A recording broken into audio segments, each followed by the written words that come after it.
All right, so we will open up, I guess, with introducing ourselves. You want to go first, Monty? Oh, yeah. Hi. My name is not Eli Monty. That is me. I am the son of Tiamat. Her last son. She decided after me there were no more monsters because I'm monster enough.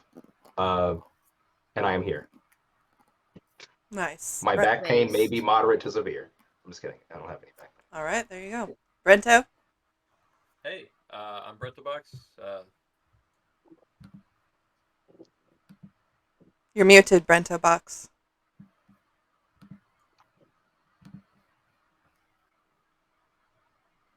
Or Brento. Yeah, I guess your sound's just not working. It was working. I heard, hi, I'm Brento Box.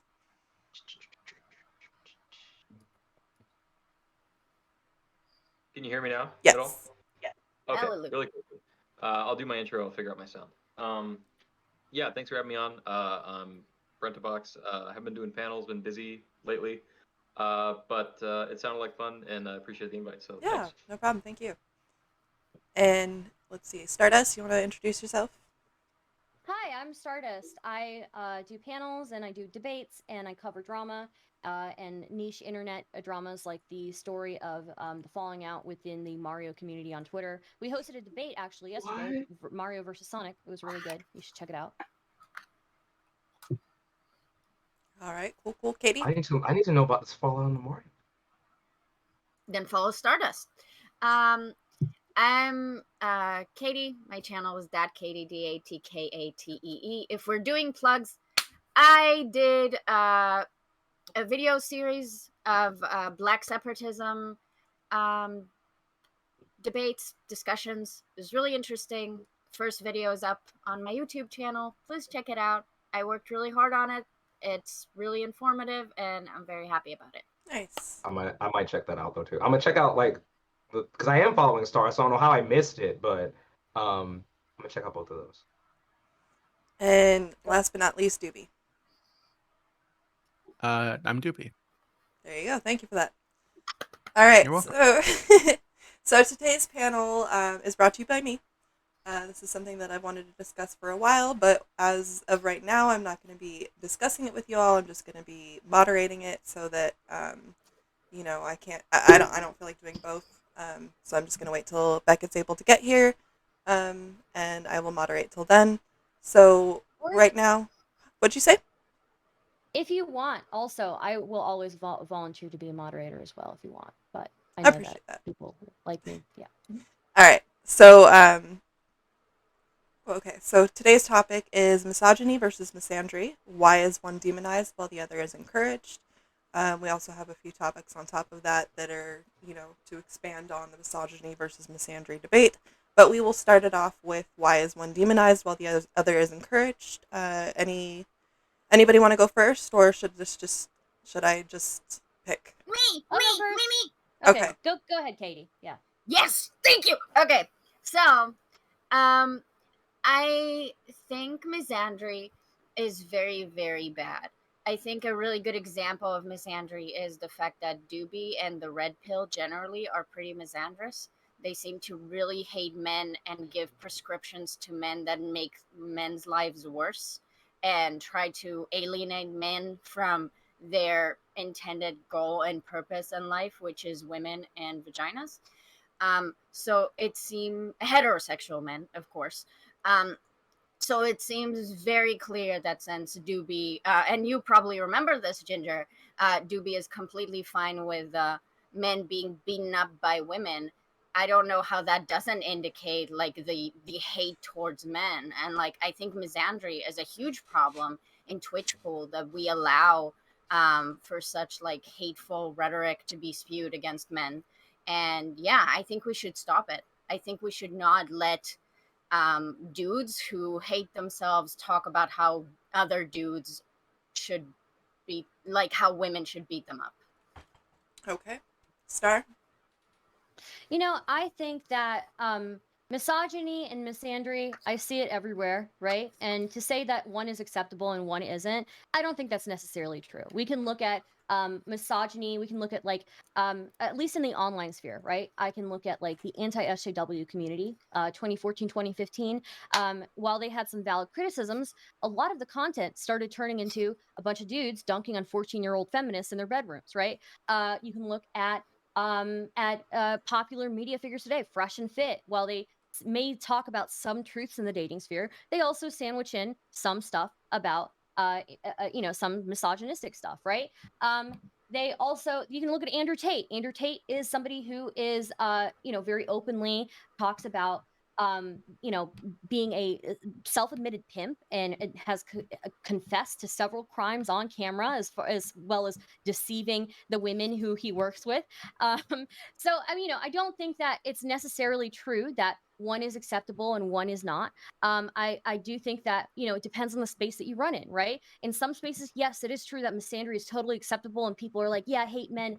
I hate men. They're terrible, whatever. But in other spaces, you can see the same thing towards women. Women are stupid bitches, and all they want is your money and all that. I think misandry and misogyny can be awesome as long as it's a joke and it's super funny, right? I think it's funny.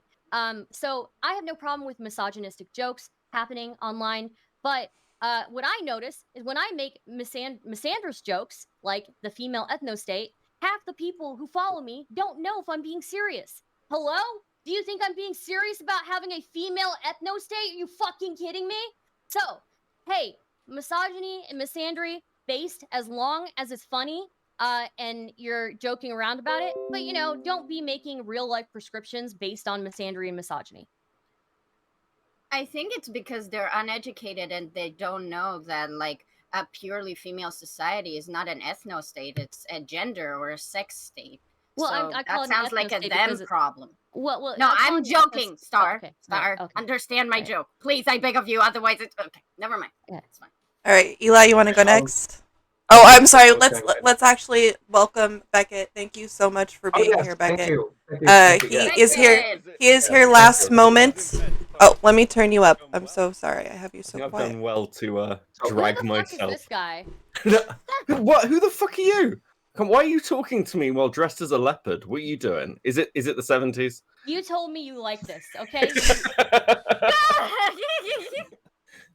I do. You look adorable. Cool. Yes, happy to moderate. I've been vaguely keeping track. So we've had Katie, Star, and is it Eli next? I've got the prompts Yes, in front of me. Eli next. Cool. Are we doing opening statements? Yes. Is that where we're at? Cool. Eli, go ahead. Yes, thank you. Thank you so much, and welcome, Beckett. Thank you for being here. So my general take on misandry, I don't think necessarily that, or misandry, misogyny, I don't necessarily think that one is accepted and the other is, what's it called, looked down. I think it's more along the lines of like, it's like a threat assessment, right? So like, we see that misogyny is like an active threat. If we're coming from the U.S., because I live in the U.S., misogyny, I feel like, is an active threat that even I, as like a dude, like born a male, still somewhat think about and worry about. I don't ever think about misandry. That never crosses my mind. I'm not. I heard shit like men bad, but I've also heard like women bad. Like it's kind of similar to what Star said, pretty much. In the sense that you know, they happen. They're both very bad. But it's just more along the lines of I think people, don't really pay misandry much attention because it's just not this big thing that's like a huge threat to like society and shit like that. And yeah, like what someone in my chat just said, misandry doesn't get men paid less or some stupid shit like that, right? Like misogyny does get women paid less. And there's tons of other things that I could reach for, but generally, I just don't think when I weigh my options here, like I don't think that I'm not scared. I'm scared of misogyny. I legitimately do have a slight fear of misogyny because of what can come from it. But from misandry, I just like sure. I mean, again, bad, shouldn't do it. Don't be misandrous. I think it's important to understand that misandry is a byproduct in and of itself of misogyny. So if you actually do want to address misandry, the first thing you should do is address the misogyny in the room. Not to say that, these two things couldn't exist within a vacuum of each other, but the majority of time, if we're gonna be real here, the majority of the time when we see or hear misandry, it's in response usually to misogyny. Okay. Thank you. Okay, let's go. Doobie next. Can you give me like 2 minutes, please? Sure. Can we go Brento Box next? Yeah, sure. Misogyny, misandry, they're the same. They're the same thing. I know they're not the same thing because it's depending on whether it's women or men. But basically, you're treating people unfairly based on their sex. So it's just sexism, and to talk about it like, well, this one's okay, this one's the cause of that one. They're the same. They're the same thing. They're just they're unfairness, and that's essentially the problem. And as far as like which one is worse, neither one is worse. They're in they might happen in different instances, but neither one's okay. I think that's it. Yeah, short and sweet. Love it. Ginger. Okay, so in in my mind, I feel like it is a lot easier for people to say, "Oh, well, that guy's fat," than it is for people to say, "Oh, well, that girl's fat." I feel like we are harder on certain men on certain things than we are on women, but we are harder on women on certain things than we are men in society. So they are equal to some extent in my mind. But I honestly feel like it's in a lot of women's circles, it seems to be okay to diss men as long as as long as they don't know about it. But men do the same thing, and then they get tramped on. Not saying that I agree with that, but I'm just saying that it seems like there's like a mismatch of what's acceptable and what's not. And I'm not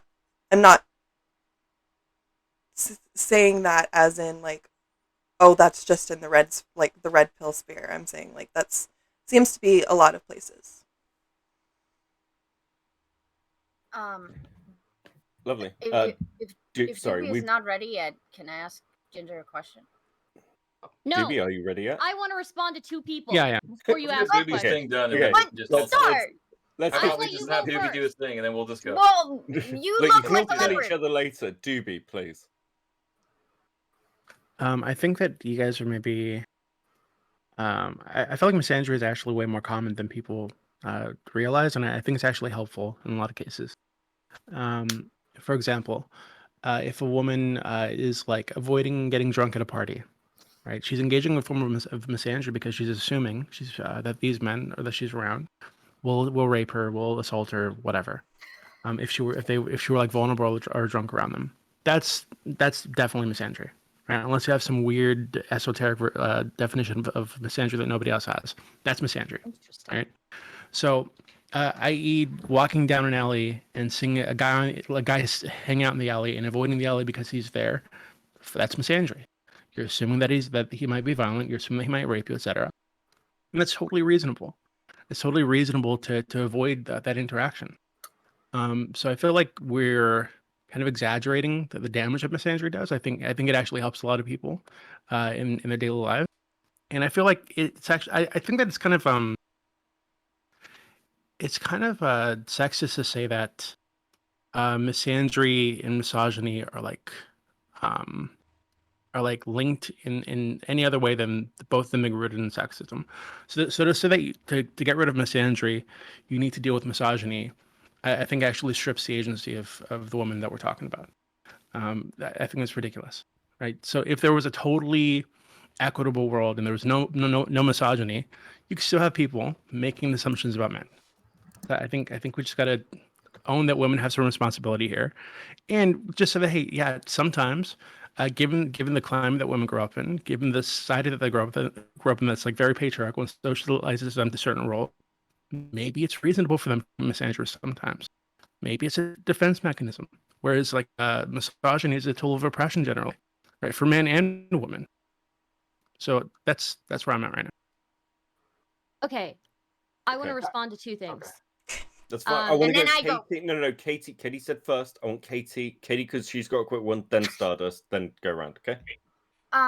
Ginger, um, Do you think the example that you gave is misandry? And I guess it's the same with Doobie. I feel like both of the things that you guys outlined as misandry don't actually qualify to what misandry is. What is misandry to you? Wait, I'm talking to Ginger. Well, what was my? I'm sorry. What was my? Like that we would like say that a guy is fat versus a woman is fat. Well, I mean, And one is it's misogyny and one is misandry. well.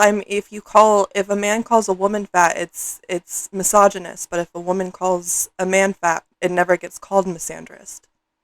Do you think it's misandrist though? Yes. If it's misogynist to call a woman fat, then it's misandrist to call a man fat. Why not? No. Is it misogynist to call a woman fat? I think it's rude. I'm not sure if it's misogynist. But it gets called misogynistic. So that's what I'm saying. If you're going to call if you're going to call one misogynistic, you have to call the other misandristic. Okay, I'll do this very quickly because I don't want to hog the thing, and I know Stardust wants to talk. So the reason why I asked you, shush.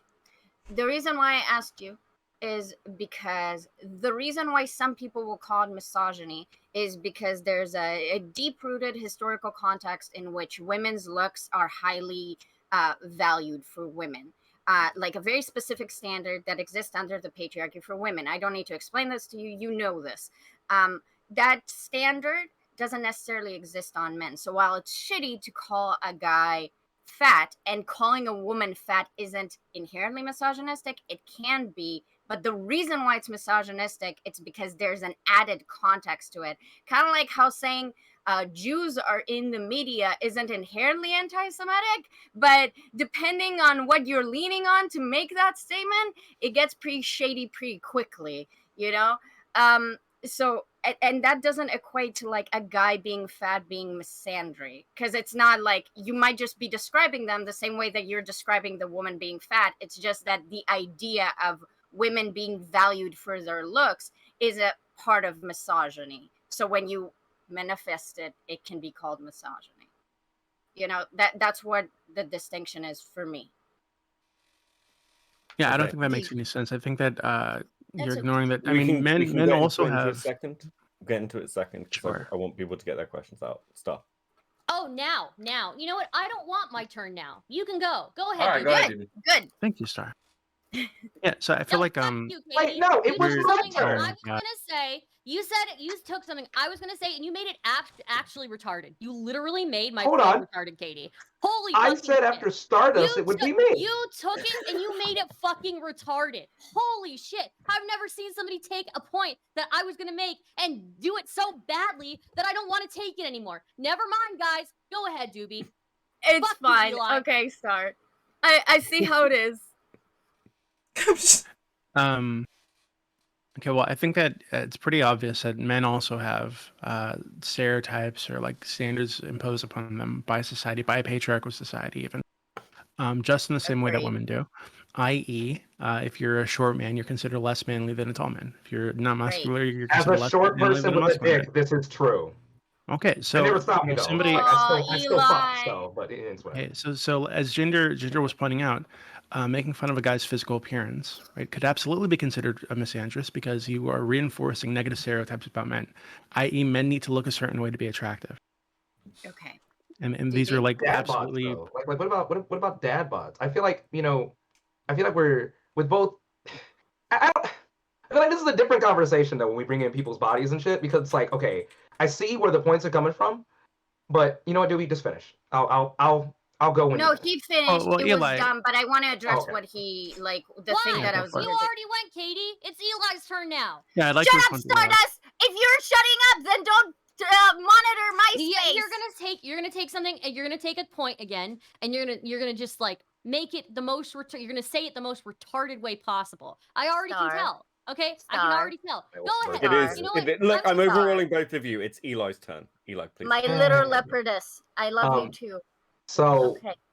I mean, so for the definitions of both misogyny and out. misandry, they are literally like, it's like a mirror, at least as far as the literal definition of the two go. They are both, they're each hatred or disgust or whatever, distaste, prejudice against against the opposite sex.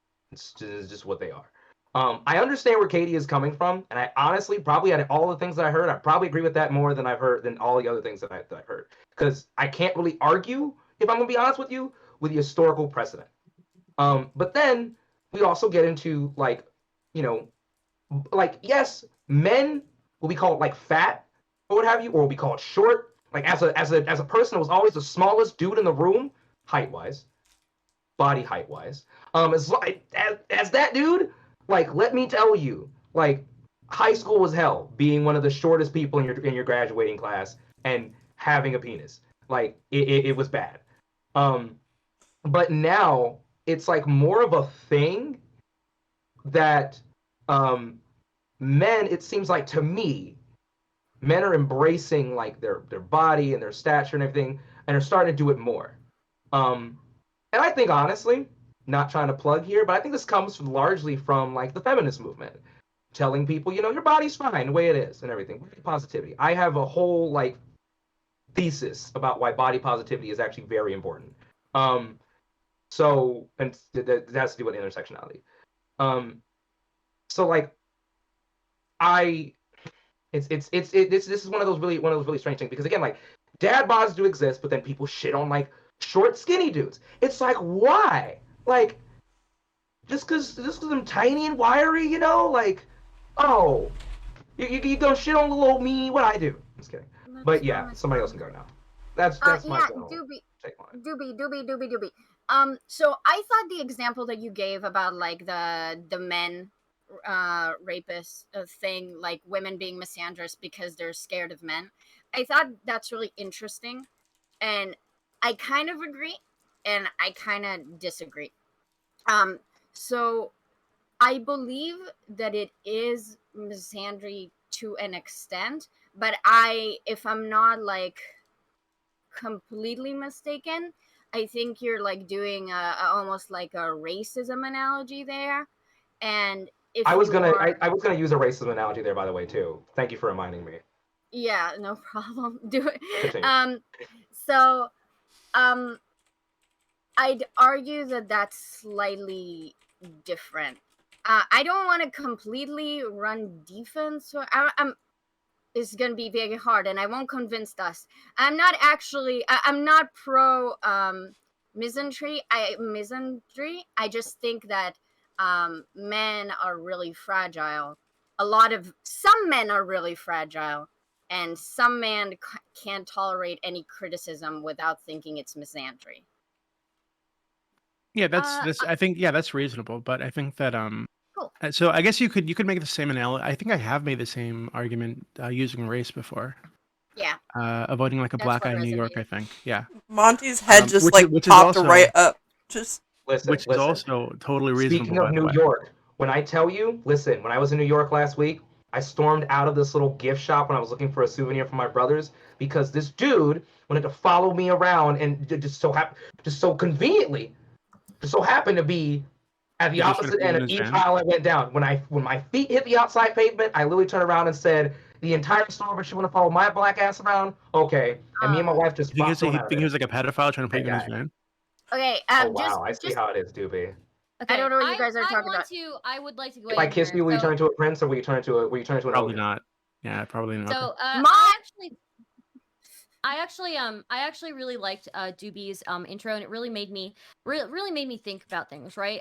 Previously I said in my opening statement that I don't think we should make prescriptions based off of misogyny and misandry, but when Doobie actually put it in that frame where, you know, some misandry, some prescriptions based off of misandry actually are good, it makes a lot of sense. And I think actually, you know, when you put it in that way, when it's like reasonable stuff, like, you know, watching your drink, you know, not getting too drunk at a party, I think that's fine. Maybe misandry is based there, but at the same time, you know, this whole thing about looks, like, yeah, it sucks to body shame people, but I think, you know, Katie was onto something when we talk about the amount of importance that we put on women for their youthfulness, their beauty, whereas men are generally valued for what they accomplish, how much money they make, stuff like that. And it's not fair either way, right? But I think the reason why women are more sensitive to looks things than men are is because we are taught from such a young age that women need to have certain beauty standards, they need to fit certain beauty standards. And there's even been studies in media that show that the effects of seeing somebody who looks like you in media goes a long way for women, whereas for men it really doesn't matter, right? Or young boys, it doesn't really matter. For young girls, it matters a whole lot. I don't mean to There's sound like a just simp, but I love it when shut I up! see Shut up! Shut female up! Get him! Did I Get give you him! permission to speak? This Okay. is so misandrist. My apologies, Just madam. typical for a man to think that he can interrupt me. So anyways, Doobie may have convinced me that, in some cases, the real life prescription of misandry can be helpful for women, because there is also, we Well, have to let me take bring into you back. account. Shut up! Shut No! up! I'm not finished. Okay. So we have to take into account that women oftentimes are, in comparison to men, are smaller, are more at risk, right? And so the prescriptions that we do make, with these small types of misogyny, may be helpful. Okay, I need I to do bring wanna you back touch from upon- this. No, shut up! Shut up! Okay, sorry. I'm telling question fit. Star. Here's the thing that bothers me about what Doobie said. And I think it's important to point out, because it's actually disanalogous. Are you addressing Star for Doobie's point? Yes. I didn't even know whether to point that out. Can you, if you've got criticism of Doobie, can you direct them to Doobie? No, because Doobie is irrelevant. I care about Star. Okay, just hear me out. Okay. All right. The reason why Doobie was talking about is not actually like misandry in the way that he pretends that it is because it actually is disanalogous to racism. But it's a Men, prescription based on misandry, right? Can we wait. I never said it was misandry itself, but it is a prescription based, a real life prescription based off of misandry, and I think that actually is a decent prescription. The reason why I think it's not misandry, though. Okay, so I'm open to exploring this, because, as I said, I do understand the misandry thing. Here's the thing. Hear You're me really out. struggling with this. Shut up, Doobie. Okay, so when we say men are 95% of like sexual aggressors, most sexual assault happens by men, perpetuated towards women and other men. And when there are large parts of societies that view men as like biologically driven for sex, blah blah blah blah blah, I don't think it's misandrist to then look at society. Is it a misandrist prescription to be like, oh, it seems that men are more dangerous, more violent, by the statistics? You can take this and apply it to race, right? Or you can apply it to poverty, Yes, right? You can except that the statistics. Wait. No, the statistics that show the statistics are real, that in poor populations or in specific minority communities, there's a higher likelihood of criminality, right? It is a real thing that happens. These are real statistics. And wait a minute. While we may have a reason, we can explain why these things happen, it still doesn't change the fact that making prescriptions, right? Like, I don't know, it just feels weird. Then let me explain it to you. The word we're looking for here is, or the term we're looking for here is like power dynamic, right? So, no, shut up. No. Okay. The reason why I said that it's disanalogous to race is because there are like racist statistics or statistics that create certain agenda for some people. The statistics around men committing most of the crime, men generally being more violent, I don't think it's a biological aspect, but many men that I talk to do seem to think that. That is not like a statistic you are like warping to try to create the impression that men are more violent than they are. Generally, it's just an agreed fact that men create most of the crime And it's an Period. agreed fact That's that certain ridiculous. communities have more Shut up. violence. Do you in mean them. violent crime or just crime Can in I general? Violent I'm crime. gonna- Violent Like, crime. I feel like she's like Many- responding many to- communities hold on. violent crimes. Everyone is talking over everyone. Can I have Eli first, then Doobie, then Ginger? Didn't finish. Thank you so much. See, I knew this was a good idea. Anyway, so I do want to. I'm gonna go ahead and repeat what I said. I do think it's true. It's we got to talk about like power dynamics and the fact that we can't just sit here and just say that it's just like everything is just this perfect mirror reflection all the time, right? So I do. I'm not attacking you, Doobie, on this, but I do think we should be a little bit more careful when we try to take like ideas for safety and equate them to things like misogyny, misandry, racism, etc. I don't think, especially when there is some sort of historical precedent and reasoning for someone's behavior, especially when it comes down to keeping them safe, where they're not acting as an aggressor upon another person, where they are simply just avoiding a potential confrontation or avoiding a potential instance that they might not, like or want to catch themselves in. I don't think that's necessarily a problem, nor do I think that it's necessary that we can chop that up to say that, oh, that's misandry, or oh, that's misogynistic, or oh, that's racist. It's just a person who is a member of a marginalized community or an at risk or disadvantaged community or what have you that is just simply simply taking steps to then protect themselves. If you want to get technical and say, okay, technically as Miss Sanders, maybe you have an argument there. But my whole thing, I don't think that argument is necessarily that it's something that is worth us really diving deep into, because then you're going to eventually just find yourself in a hole where you're just arguing points of semantics. And then we're not going to get anywhere because semantic arguments, they never work and everyone gets angry. So, Okay, Eli, I'm sorry for shutting you up. You made my point. No, you're fine. And I'm sorry if it felt like I repeated what you said or. No, you did it better. Thank you. You can kumbaya later, Doobie. But that was a really stupid argument you just made. Me? First, I don't think you actually agree with it. So I don't think that if I told you that if I was in New York, Yeah, I'm getting a drink. Okay, Wanted to let everybody know. I don't think I told you that if I was in New York, right, and I avoided all interactions with black men, because in New York City, specifically, black and brown people commit up to 90% of the rapes, murders, muggings, robberies, all types of violent crime, shootings in any given year going back decades. You look up the stats. This isn't like weaponized facts. It's literally just agreed upon stats. No, and you're right. So, but the thing is, if I told you, please stop. If I told you, hey, I'm in New York City, I know that this group of people commits up to 90% of violent crimes in the city every year, going back decades. So I'm just going to avoid any interaction with these people. I know that you would call me racist. You absolutely would, and it would be reasonable to, right? Because the reality is, it's a tiny percentage of the actual population committing those crimes. So it's silly. So if I were to say, hey, I'm just going to avoid all black people, I'd be overgeneralizing and making prejudiced assumptions about people based on stats that they're not related to. Right? That the only point of point linking them to that is just like their skin color.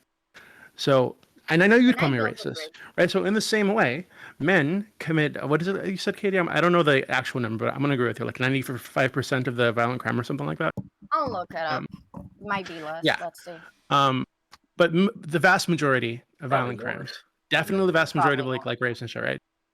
So, given that that's the case, I think it's also both reasonable and misandrist, right, for a woman to avoid a man when she's walking alone at night, right? Just avoid walking down an alley with a dude in it, right? And to feel more comfortable walking down that same alley if there's a woman standing there instead.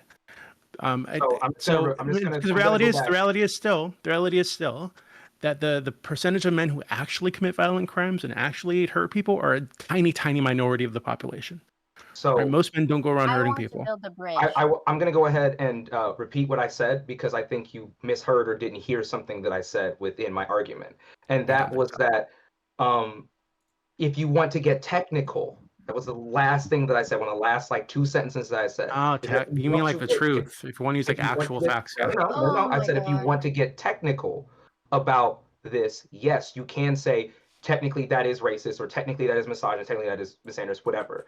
But the thing is, we have to account and we have to equate for power dynamics. And let me go back even further to the first thing that I said in my argument, is that you have to be careful when you're disguising safety, or when you're confusing or equating safety and someone being safe with, this other, like, misandry, misogyny, racism, what have you. But then when I talk about like power dynamics, right?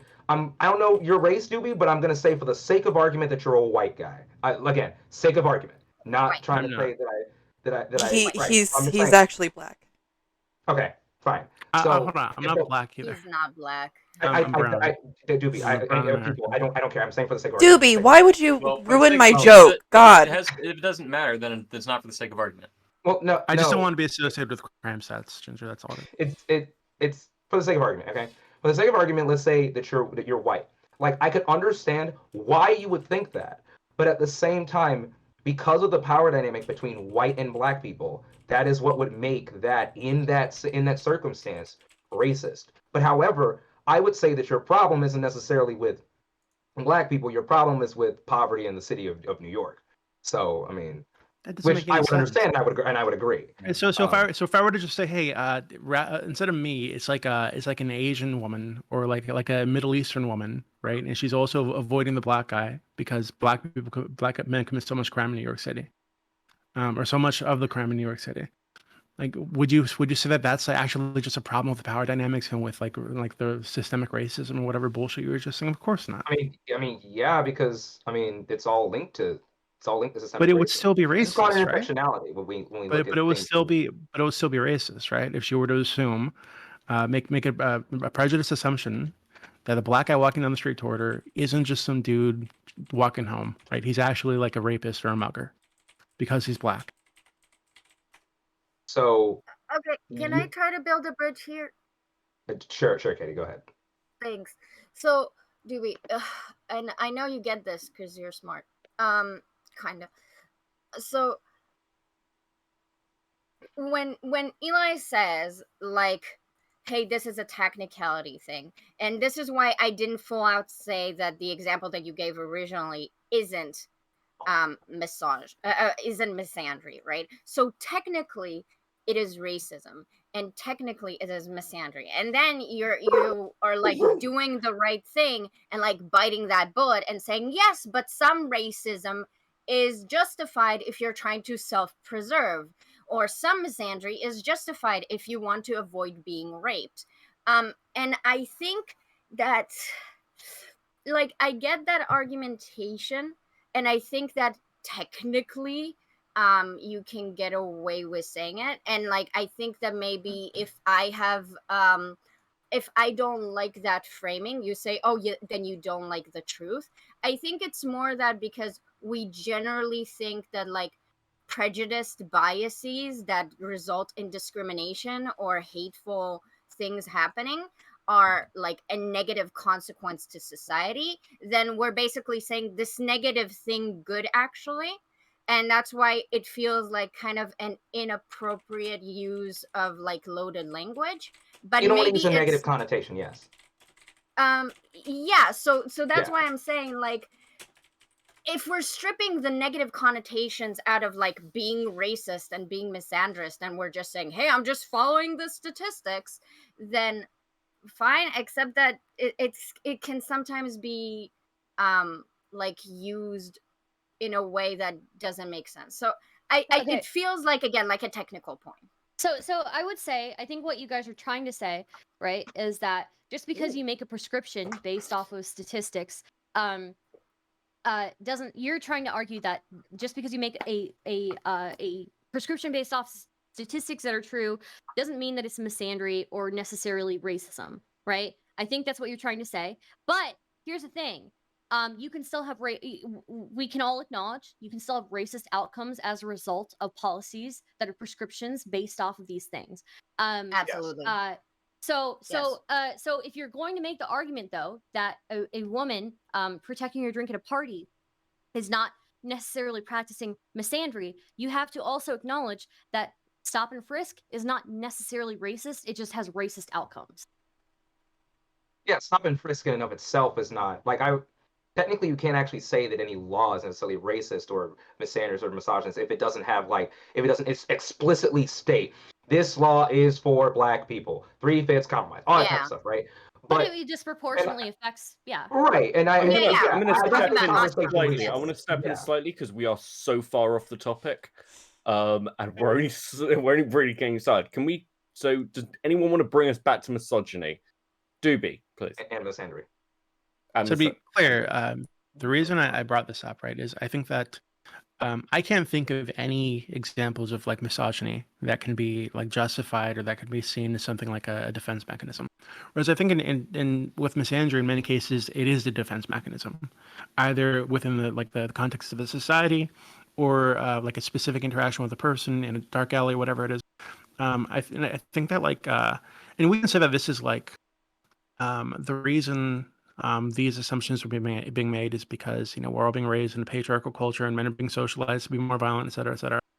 But I think the root of it is this is misandry and it's helpful to people and it's not really hurting anybody when the woman just chooses not to walk down the alley that you're in. So maybe it's fine. Beckett. For me, it's Can I say, Doobie has convinced me. I now think that any prescription based in misandry, or most prescriptions based in misandry, I think that they are based. I think that Doobie has convinced me. We have reason.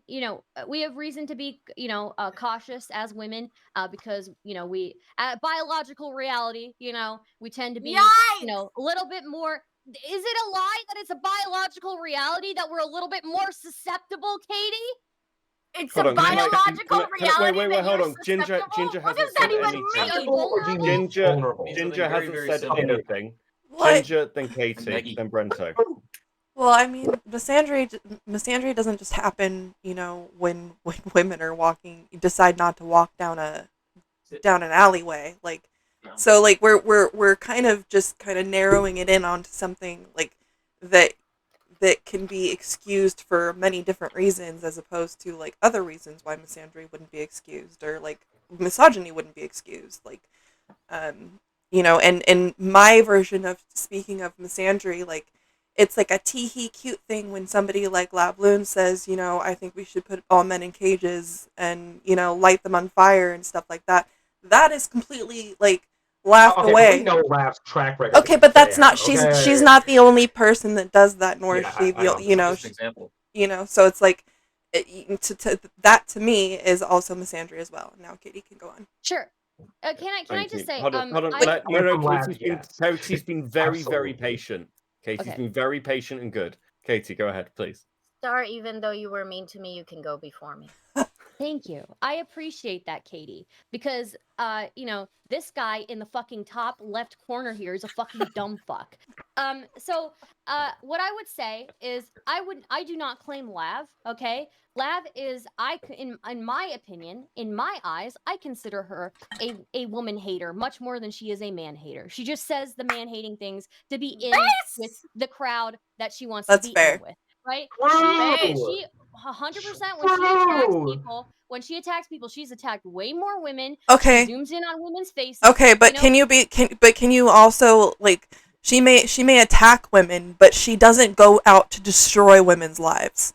So far I've only seen her go to destroy men's lives, and only the women's lives who get tramped along the way, because it's on the route to ruining a man's life. What I would say in response to that, even Destiny will acknowledge this, is that when you out a man for having sex with a lot of partners, it's not a huge deal generally. Generally, it's, he's Giga Chad. When you out a woman for having sex with somebody, particularly a man with a lot of power, generally that actually reflects badly upon her in the public eye. So yes, maybe she's trying to destroy somebody's lives, but based on the feminist way of thinking, maybe she should do a little bit more feminist way of thinking. Maybe she would realize that she has way more women who she is hurting in the process than she is hurting men. And then additionally, I would say we've had like decades of men making "I hate my fucking wife, my wife is so fucking stupid" jokes, right? I'm fine with it. I'm totally fine with it. I just want the ability to make jokes about having a female ethno-state without everybody losing their fucking shit. Yeah, this was gonna be my point as Would that well. be a Like sexual Ginger, state? shush. Shut up! Shut up! Did I ask Yeah, for your shut input? up. Women power. Excise all man from this Girl panel. boss can't keep the country. See, Ginger, this is what kind of I don't know if so I don't know. Misogynistic and ironic misogyny. Like, I think most people think that I'm a pretty, like, crazy feminazi. My chat, most of their jokes are ironic misogyny jokes. Okay, in my chat right now, like, to like take the fact that men are that women are now making ironic jokes at like men that are misandrous. It's like, yes, we do it kind of the other way around. If anything, like, it's about damn time like women are allowed to like give some jokes. Now I think what you're really maybe trying to target is women who aren't being ironic about that, like women who genuinely have a lot of disdain and disgust. Something like the female version of the manosphere, but in the black community. So a lot of like black, like red femmes who talk about like excising all black people from society and crazy shit like that. And they truly hate men, like they're femcells, like they're like women go their own way type stuff, like eradicate all men type stuff. So like in terms of that unironic like hate and disgust, yeah, I mean, I think that should be criticized. But like me saying to my chat, oh my god, you guys are insufferable, you guys are so needy, um okay, but that has been like, people say that to me as well. If that's misandry, we're all engaging with it in a joking way. I don't want to talk about Lav too much, but the thing, and I know you guys will devolve into this because I can see Doobie's hand, but the one thing I'll say about Lav again is that the example that you brought up is her making jokes, and while they're tasteless, I actually think Lav is again a really good example to how she might be misandrist and misogynistic towards women, but the amount of misogyny in terms of like how she's treated, it's quite great. So like, great as in like, it's interesting that there's so much to pick on her opinions and behavior, but people choose, Stardust included, to like fixate on misogynistic type of attacks, like how she looks, how she sounds, the fact that she's annoying, and it's like, dude, she has enough She shit made the takes. she made the jab about me first. Okay, if you knew, there's a history there. She called me, she said I was a masculine in comparison to her, and she said it wasn't about looks because it's about behavior. However, she's way more aggressive than I am, so it was clearly Dude, about looks. I'm actually not, like, I think you're fine. Again, I think Lav is a lot more hateful towards women than she is ever, unironically, to men. So like, I'm fine with like women pushing back, but like the amount of men hate towards her. Before we summon her, Doobie, then Eli, And then Ginger. yeah, So I gotta be honest, I kind of zoned out when you guys started talking about laugh shit because I just don't care. But I caught like the very end of it when like with like the jokes or whatever. And I think it's interesting because I mean, I said earlier that I see misandry as like a form of self-defense in a lot of ways. Just like if you want to go back to the racial thing for just a second, people think it's more acceptable to make jokes about white people because white people have historically been the oppressors in this part of the world, right? So, and I think it's very similar. Men, throughout history, have oppressed women all over the planet, thousands of years, and now that women have taken some kind of power for themselves, they're now punching up, right? They're punching up at their former oppressors and current oppressors in a lot of ways. So I think it's fine, and obviously I'm not excusing. I like that. I'm not excusing like every form of misandry, right? Obviously, I don't think you should treat people badly. I don't think that you should assume that you're the guy next door is like a fucking rapist or something. But as someone with like this may surprise you, I don't have a vagina, unfortunately. But I do have three. I do have three siblings, right? Two sisters and one former sister. Right. okay. And I know how, I watched them grow up. I was there with them, and I know how like society kind of pushes things on women, right? I've seen it. so I guess I'm just like way more accepting of them kind of lashing out a bit, right? When it's appropriate, when it's not harming anybody really. But I'm kind of curious as to like your thoughts because Katie opened up. I think she wanted to like go at me for some reason. Yes, She I wrote compared. it down. I have a note to go after you for this thing. It's okay. So I'm gonna bring it It's up. right Okay. I'm gonna take us all the way back to the intro. Okay, good. So on the panel a while back, I said that I'm totally okay with women hitting men sometimes, and with men not responding with violence. Right? Yes, and you I.e., compared them to small barking dogs. yes, Yes. absolutely yes. Yes. So I.e., I don't think I'm interested if anymore. so, my girlfriend and I play fight sometimes, but if my girlfriend ever actually hit me, I would never, ever, ever like actually hit her back, right? Because for one, I don't think it'd hurt, and even if it did hurt, I'm much stronger than her. If I actually hit her, I could kill her, right? I could actually do like some serious damage.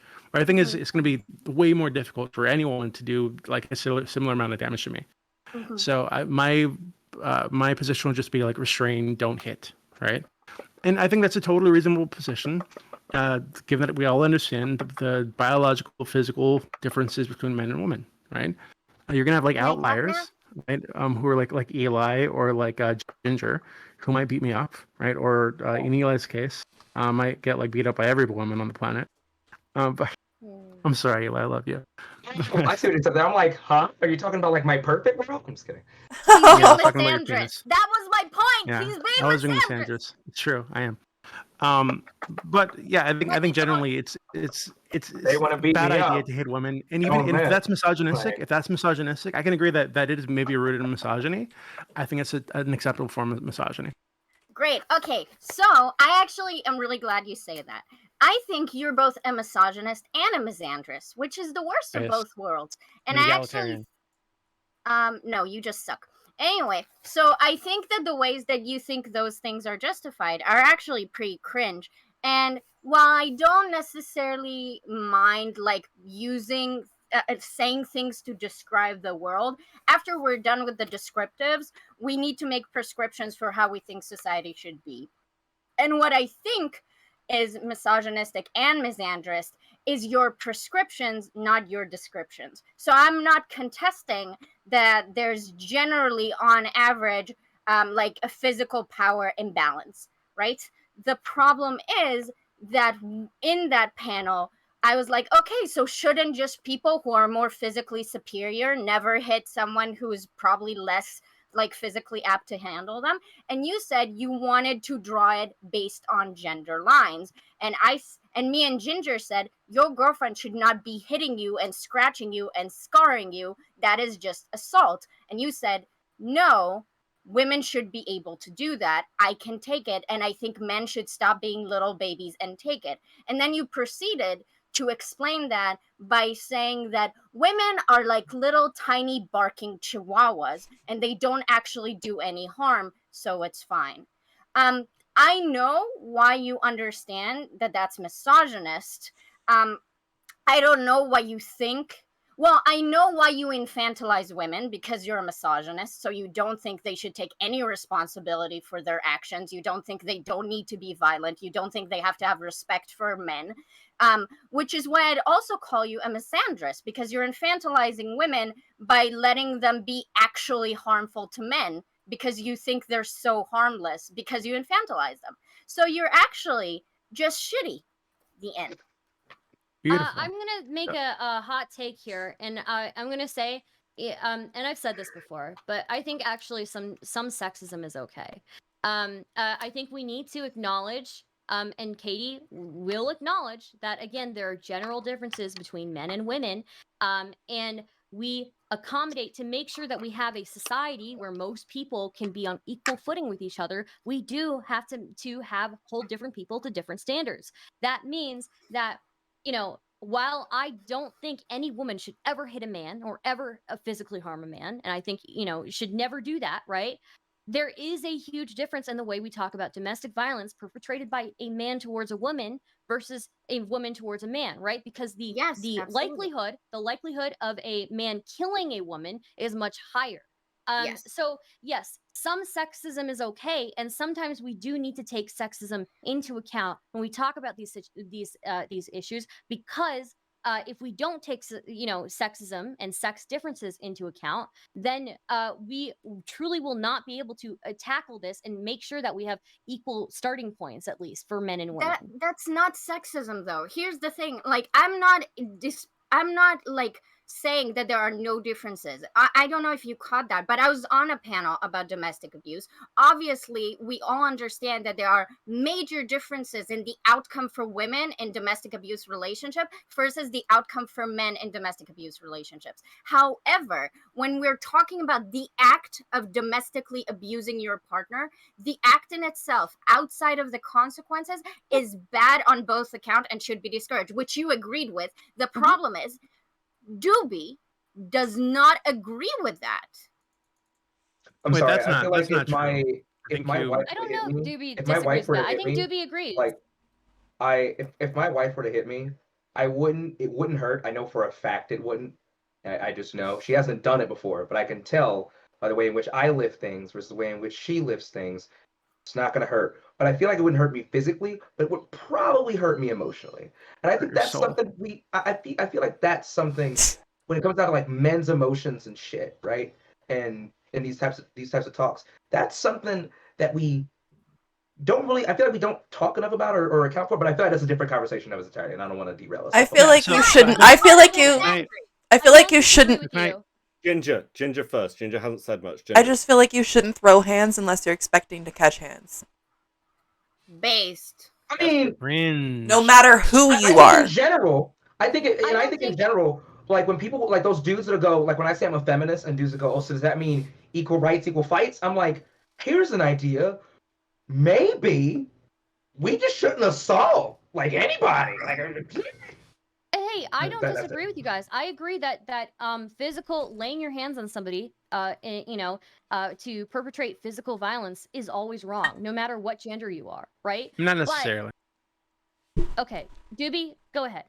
I mean, obviously, if like your life is in danger, or like Are Okay, you yeah. physical Or harm they're is on, irritating and you want to obviously. smack them upside the head. Yeah, But- sometimes it's okay to hit Oh my people. god, Doobie. Okay, Doobie, go But ahead. okay, Like I listen. don't know what women you've encountered, Doobie, but I've seen. I used to work at a place that was predominantly manual physical labor, and every dude in there, aside from me, was a huge like monster of a man. But the strongest person in there was a cis woman. Physically strongest person there was a cis woman, and she was huge. Just saying.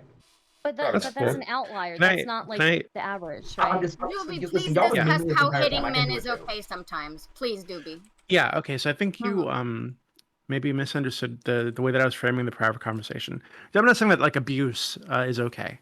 I just don't consider it abuse. So, i.e., when my girlfriend and I like play fight, she will sometimes try to go like full force, right? Like we play around, we wrestle around, whatever, just having fun, just like teasing, whatever.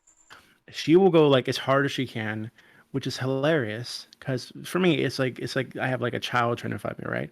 My girlfriend's not a child. I'm not a pedophile, but that's like the strength difference, Christ. right? Like it's My very God. like sometimes she'll even like rip off my fucking skin. She'll like scratch at me, and my skin comes off, and I'm bleeding, and I just find it hilarious, right? It doesn't bother me at all.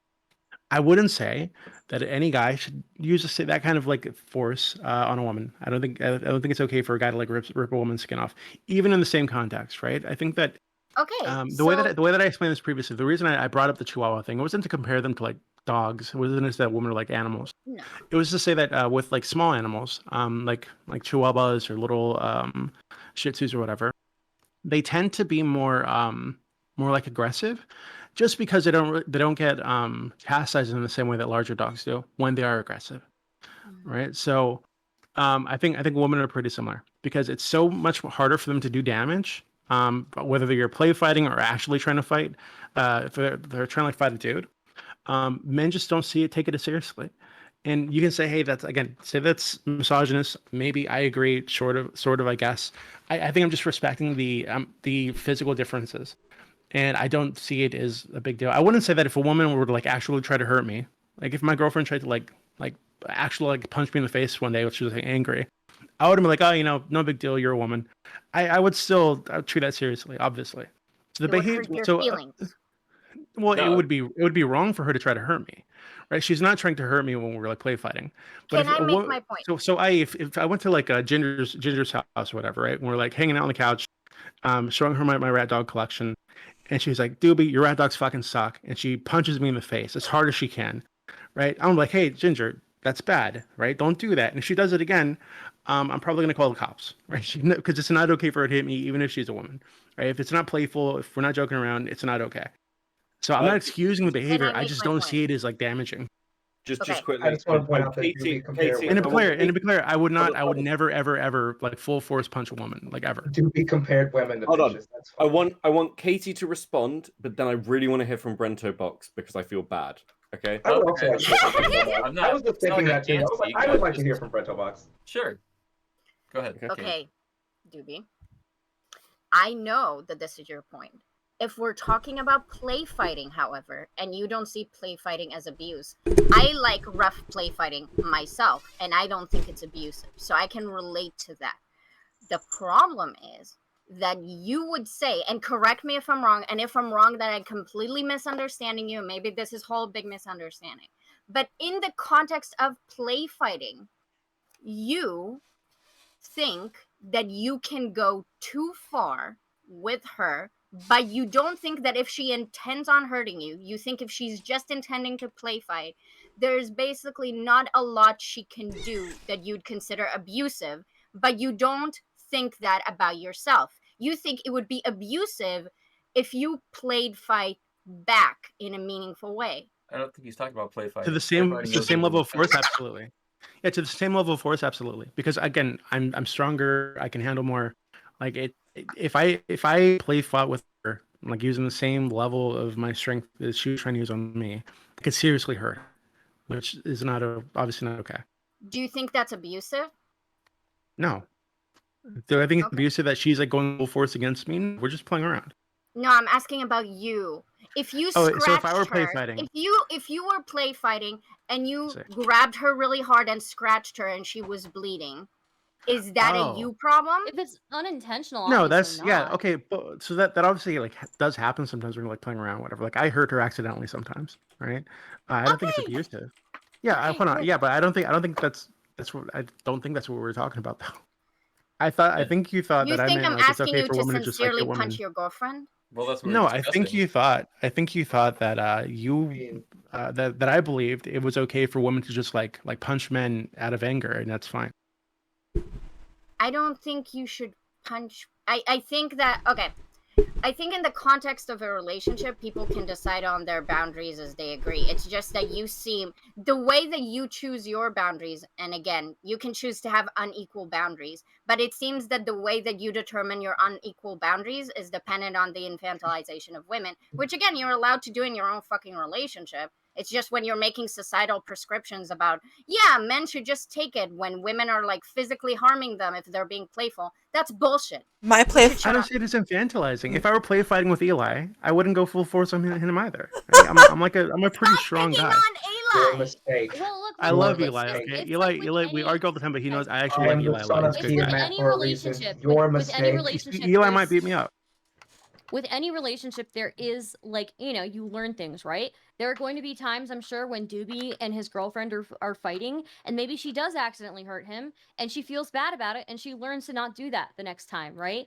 Yeah. And I'm sure there are plenty of times where the two of them are play fighting, and maybe he accidentally hurts her, and he learns to not do that, right? That's But fine. I think I understand what Doobie is saying as far as like, you do know your limits.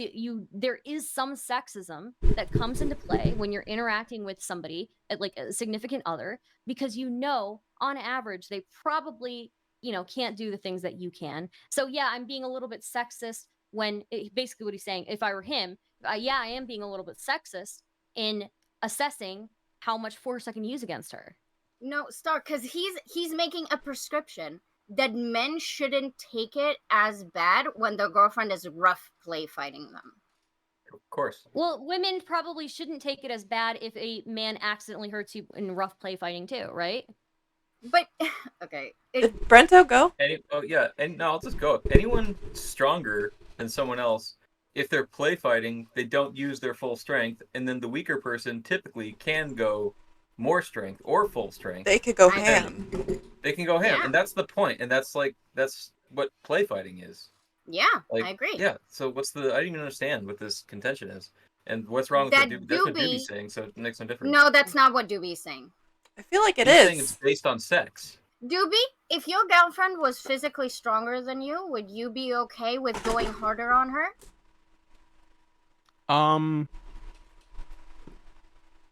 I'd go hard on her for sure. If she was Okay, like then actually Doobie physically stronger changed than me, his she'd be like a position. very strong woman.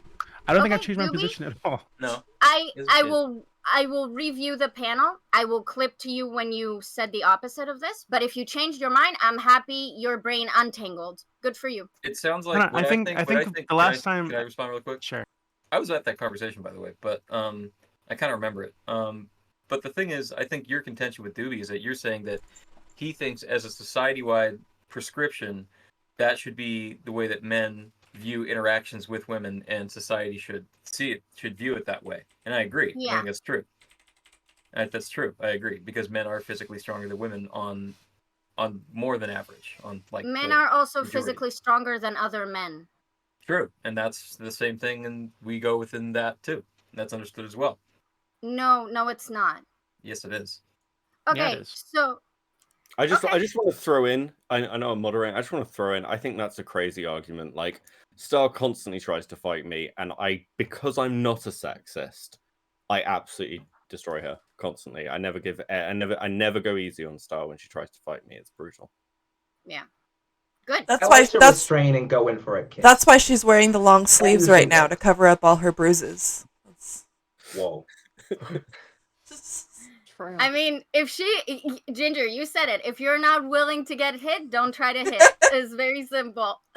No, I mean, honestly, that phrase is based. Like, don't throw hands if you ain't trying to catch them.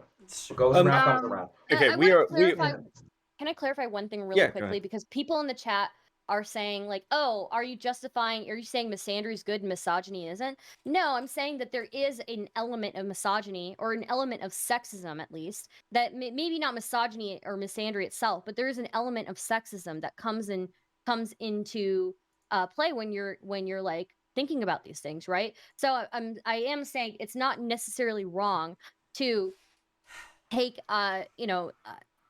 these realities and use essentially sexist things that and make sexist prescriptions, right? I don't think it's necessarily wrong. So I just think that there's actually for my point, there's actually a huge point in Stardust chat right now. Somebody just said, I don't even know what misandry is, and that's the issue. We all know what misogyny is, and most of the people that you'd go out and ask wouldn't know what misandry is because it's never spoken about. It's never talked about because supposedly maybe it's not a real issue. It is a real issue for sure. Saying something that isn't an issue is misandry is a real issue. I would say like the way that the attitudes that we have towards men when it comes to psychiatric help, or the way that we look at like how men are much more likely to be homeless or things like that, right? There are real issues. There are sexist attitudes that obviously inflict damage on men. Yes, which is why I said that the red pill and people like Doobie are the one being misandrous and are getting people to kill themselves. I agree. Hold on. I want Star to go a little bit more in depth with what she just said, because I maybe it's just me being an idiot, but and actually before she does that though, I do want to say that while you can say that misandry is a problem, or at the very least is bad, I think there is something to be said about people not knowing what misandry is. That doesn't necessarily mean that it's not a problem. Just because you don't know something exists does not mean that it doesn't exist or that's not a problem.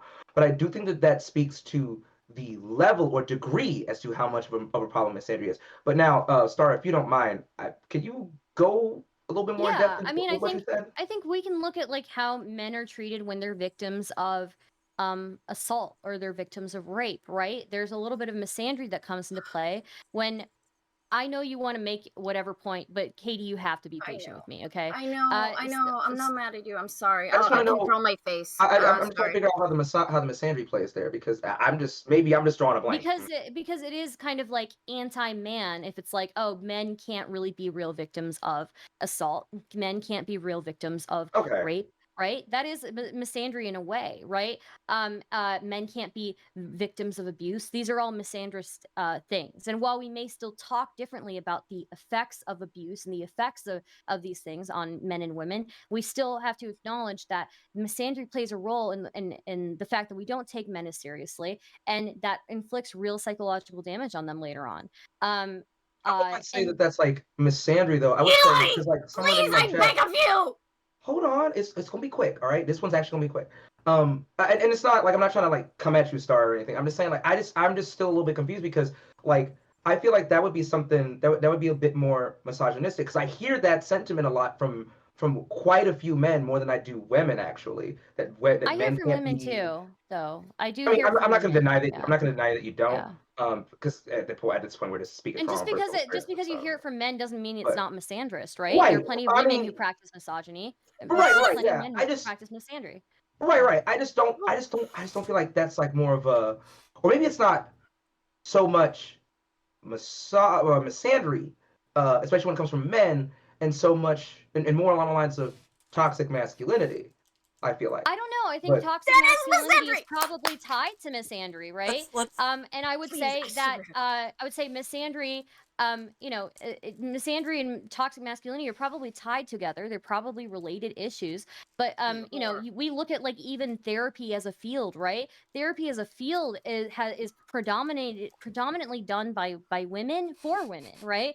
And you see even men who are seeking help in therapy, it's hard for them to get help in therapy because so much of therapy has been geared towards women, and we're just kind of scratching the surface now with Where are therapy you geared getting towards this men. off, Erudite? Like, no, chat, put a pin this in is that for me, nonsense. please. I want to come back to that, but I'm gonna let Can Katie I go. say something? Okay, thank you.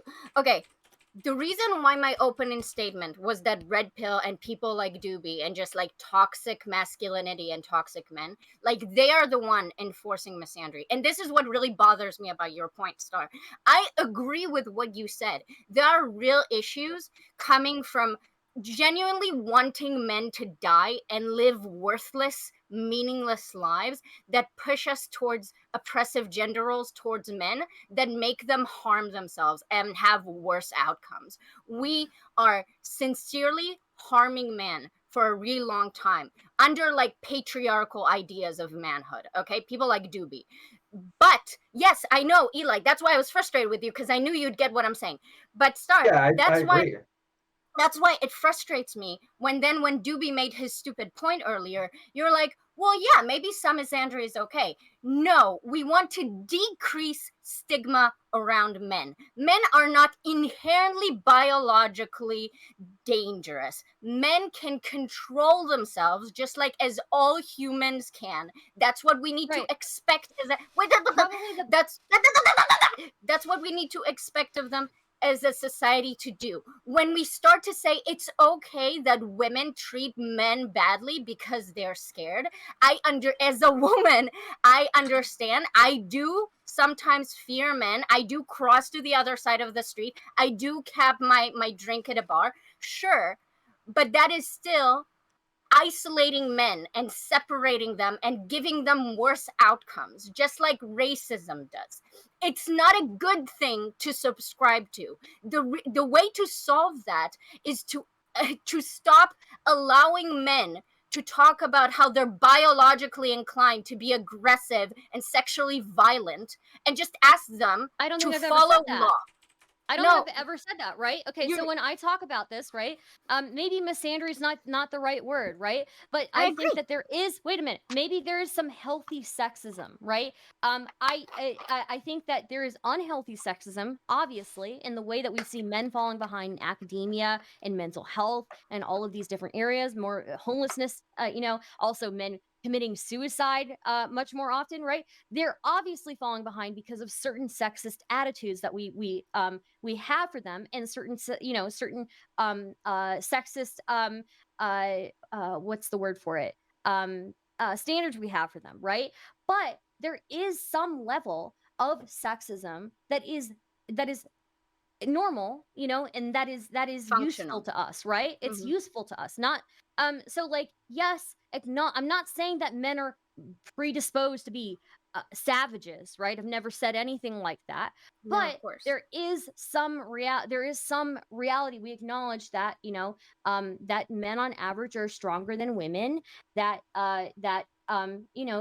there are, if a like, if a man gets roofied by another man, like, he's probably a little bit more, capable of defending himself, right, against another man versus a woman getting roofied around a group of men, right? It's Right. just, look, if we're looking at physical differences in size, right?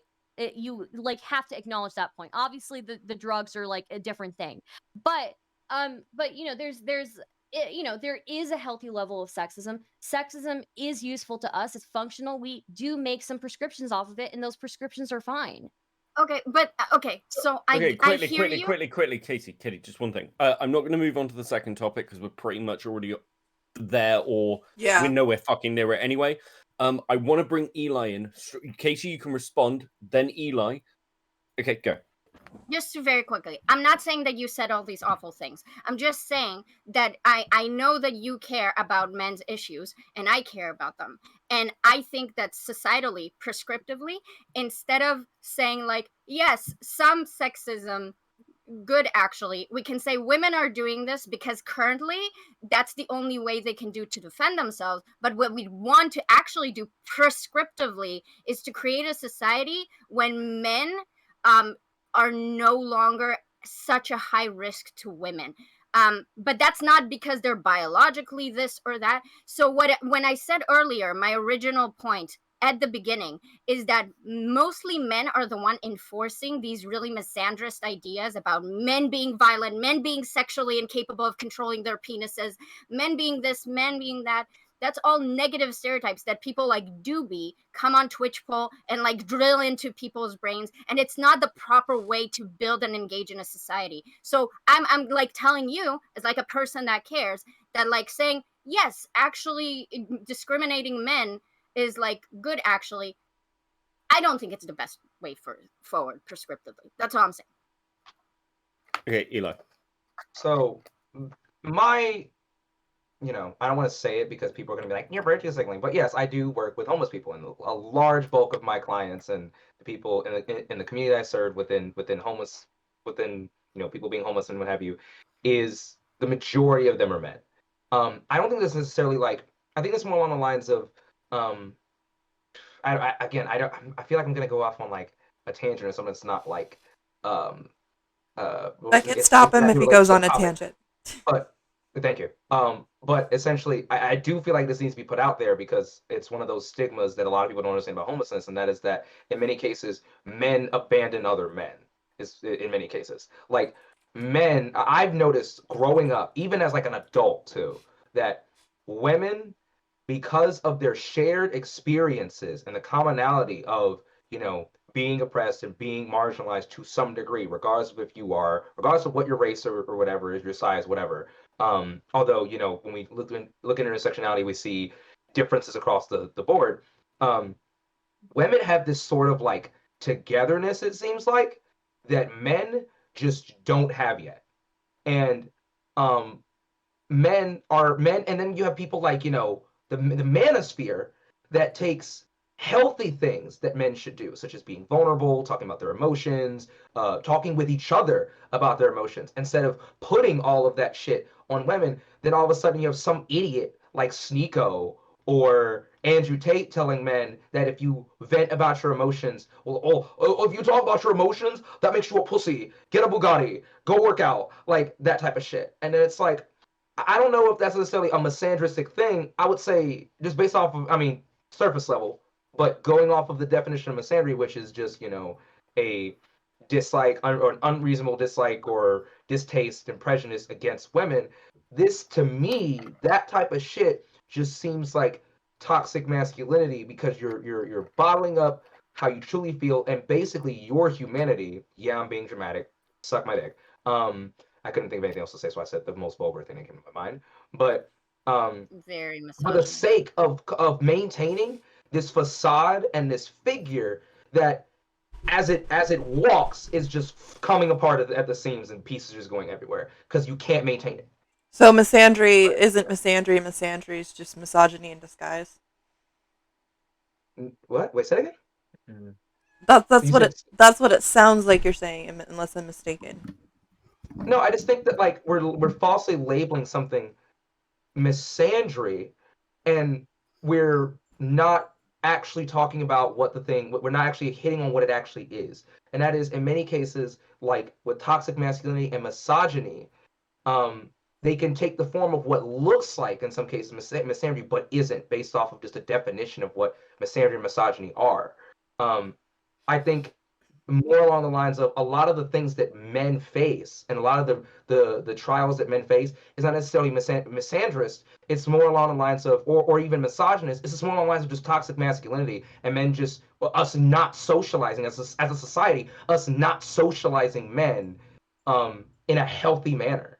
So And you're, that's something we really need to stop. so somehow misandry ends up being toxic masculinity in the long run. It's a large part of it, yeah. I guess you could say that, So but are we are we technically again, but are we all are you guys saying that that that there's no misandry that's not steeped in misogyny?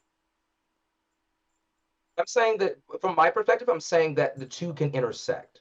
There's an intersection there that we will stumble upon inevitably when we're talking about these things. Can I If that respond? makes sense. I just I 1 second, Katie. I understand where you're coming from, but I don't think that that's true because when we talk about misogyny, never does misandry come up. Yeah. That is true. That is very true. That in of itself is very true. So I don't know maybe I about am that. wrong, or maybe I'm So going maybe, about this the wrong way. yeah. But whoever So else, maybe go ahead. in some Star, maybe in please. some. Katie's like boiling. Please let her. Okay, go ahead. Okay, I think a really good example for this, Ginger, is I think why we don't Thank talk you. about the reason why I don't necessarily talk or like bring up misandry is a lot of the times when talking about some like toxic masculinity. For example, I went on like playing with fire the other night, and like most of the things these guys believe in are just misandrist nonsense, okay, but they don't even believe that they are like misogynists. So Who again are like you talking about? Are you talking about shut up, anybody like shut up, specifically? shut Well, up. I'd actually like to know too because I didn't really hear what you said. Yeah, I'm just Oh, okay, curious. ignoring it, like there it's just like a red pill channel. Okay. Oh, okay. It's whatever. Yeah, so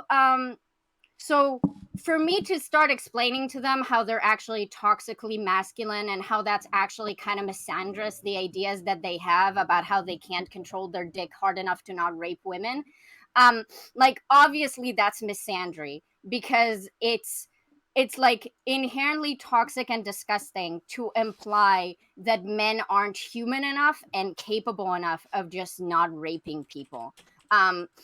It's quite disgusting to say that, like, just with a straight face on. Unfortunately, when you talk to most men who are kind of like in the red pill incel zone, the way they talk about sex and men's inability to like think about something other than pussy really, I think, is the strongest indication of how little they see men, like how minute, intellectually inferior, like ape-like they think they are. It's quite dehumanizing in a really disturbing way. It very much Unfortunately, is. Yes.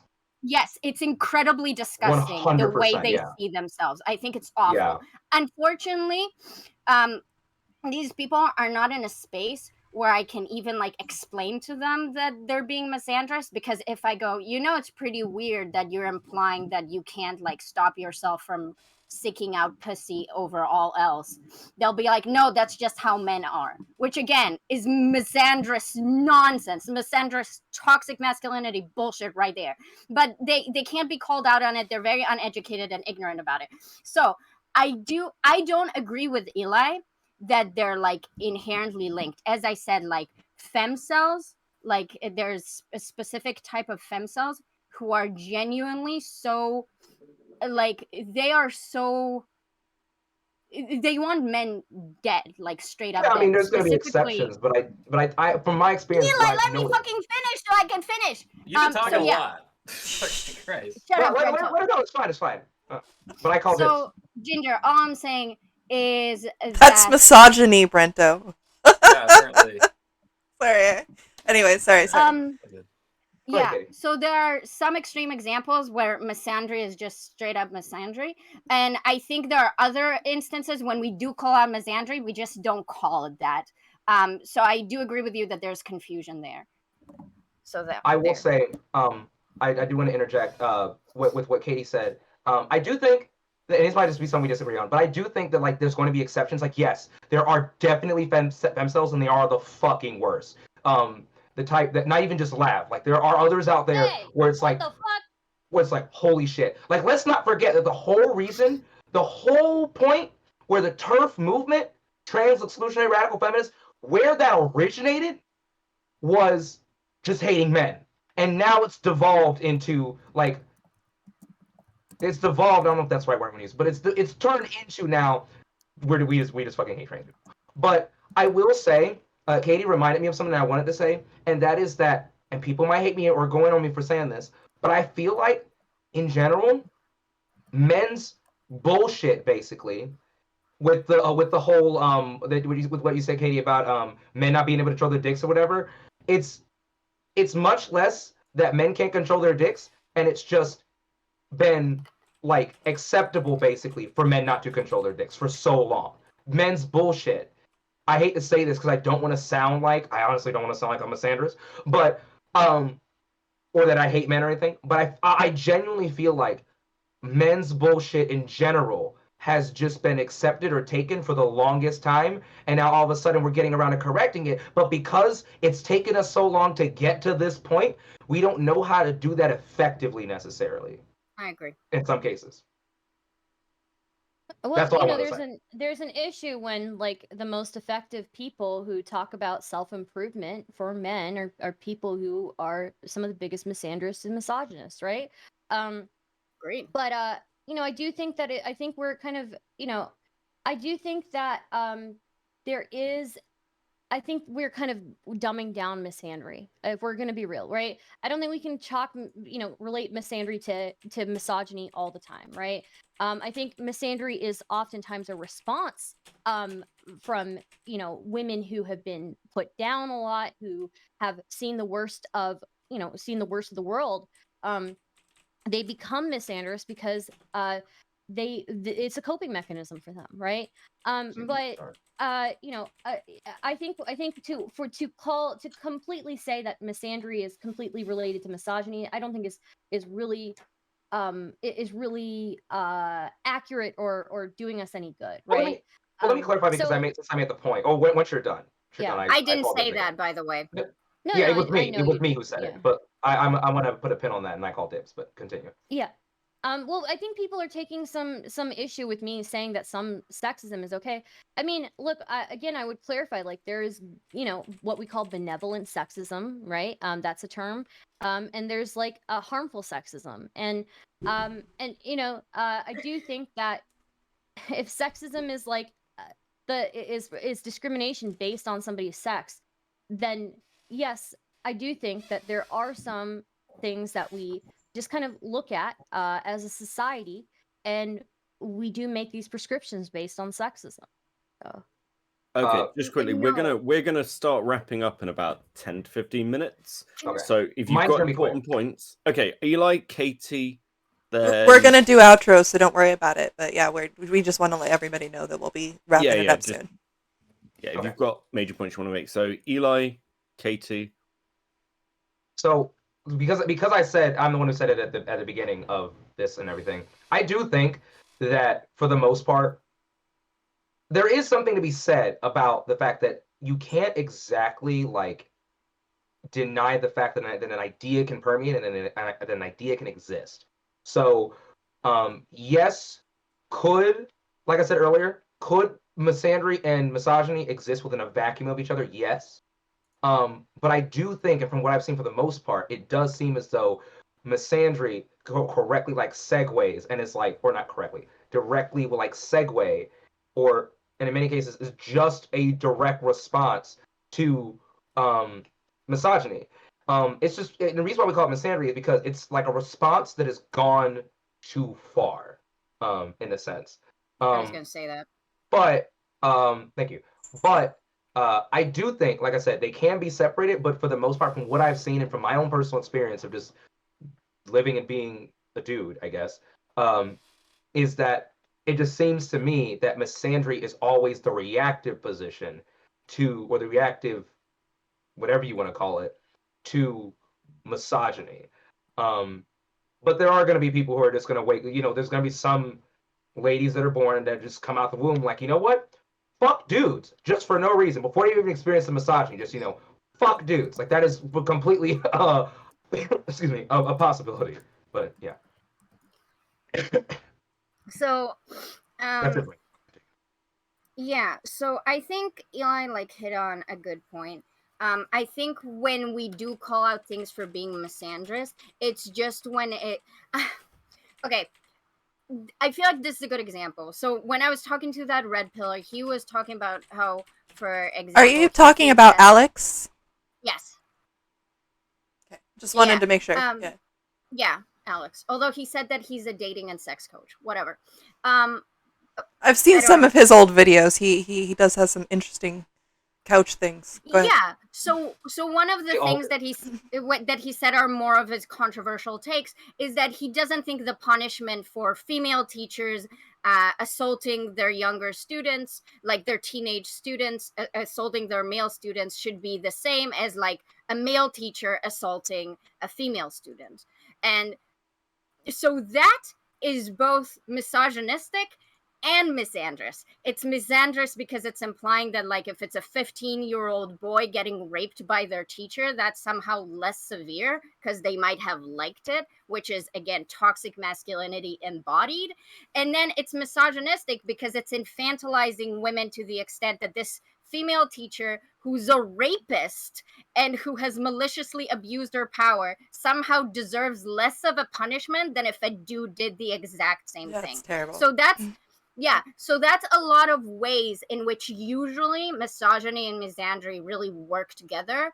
But I think that example is a really good one to how I would focus on the misandry in this aspect, like the toxic masculinity, rather than the infantilization of women. I can just see that part as well. But Eli made a really good point that I think we call out misandry as like specifically and distinct from misogyny when it crosses a certain threshold, but a lot of the times they're really intertwined because a lot of ideas that are misogynistic also come from certain ideas about men that are misandrous. That's the issue. So I'm more willing to double down, and I'm more with Eli on this. I think a lot of the times there are a lot more linked than what we give them credit for. I do agree with Ginger, though, that we don't have discourse about the way that misandry presents itself. And that's why, Ginger, I came in on the panel, and I was like, you know what? These red pillars and Doobie, they're misandrous. And I'm just going to start saying it. Like, they just hate men.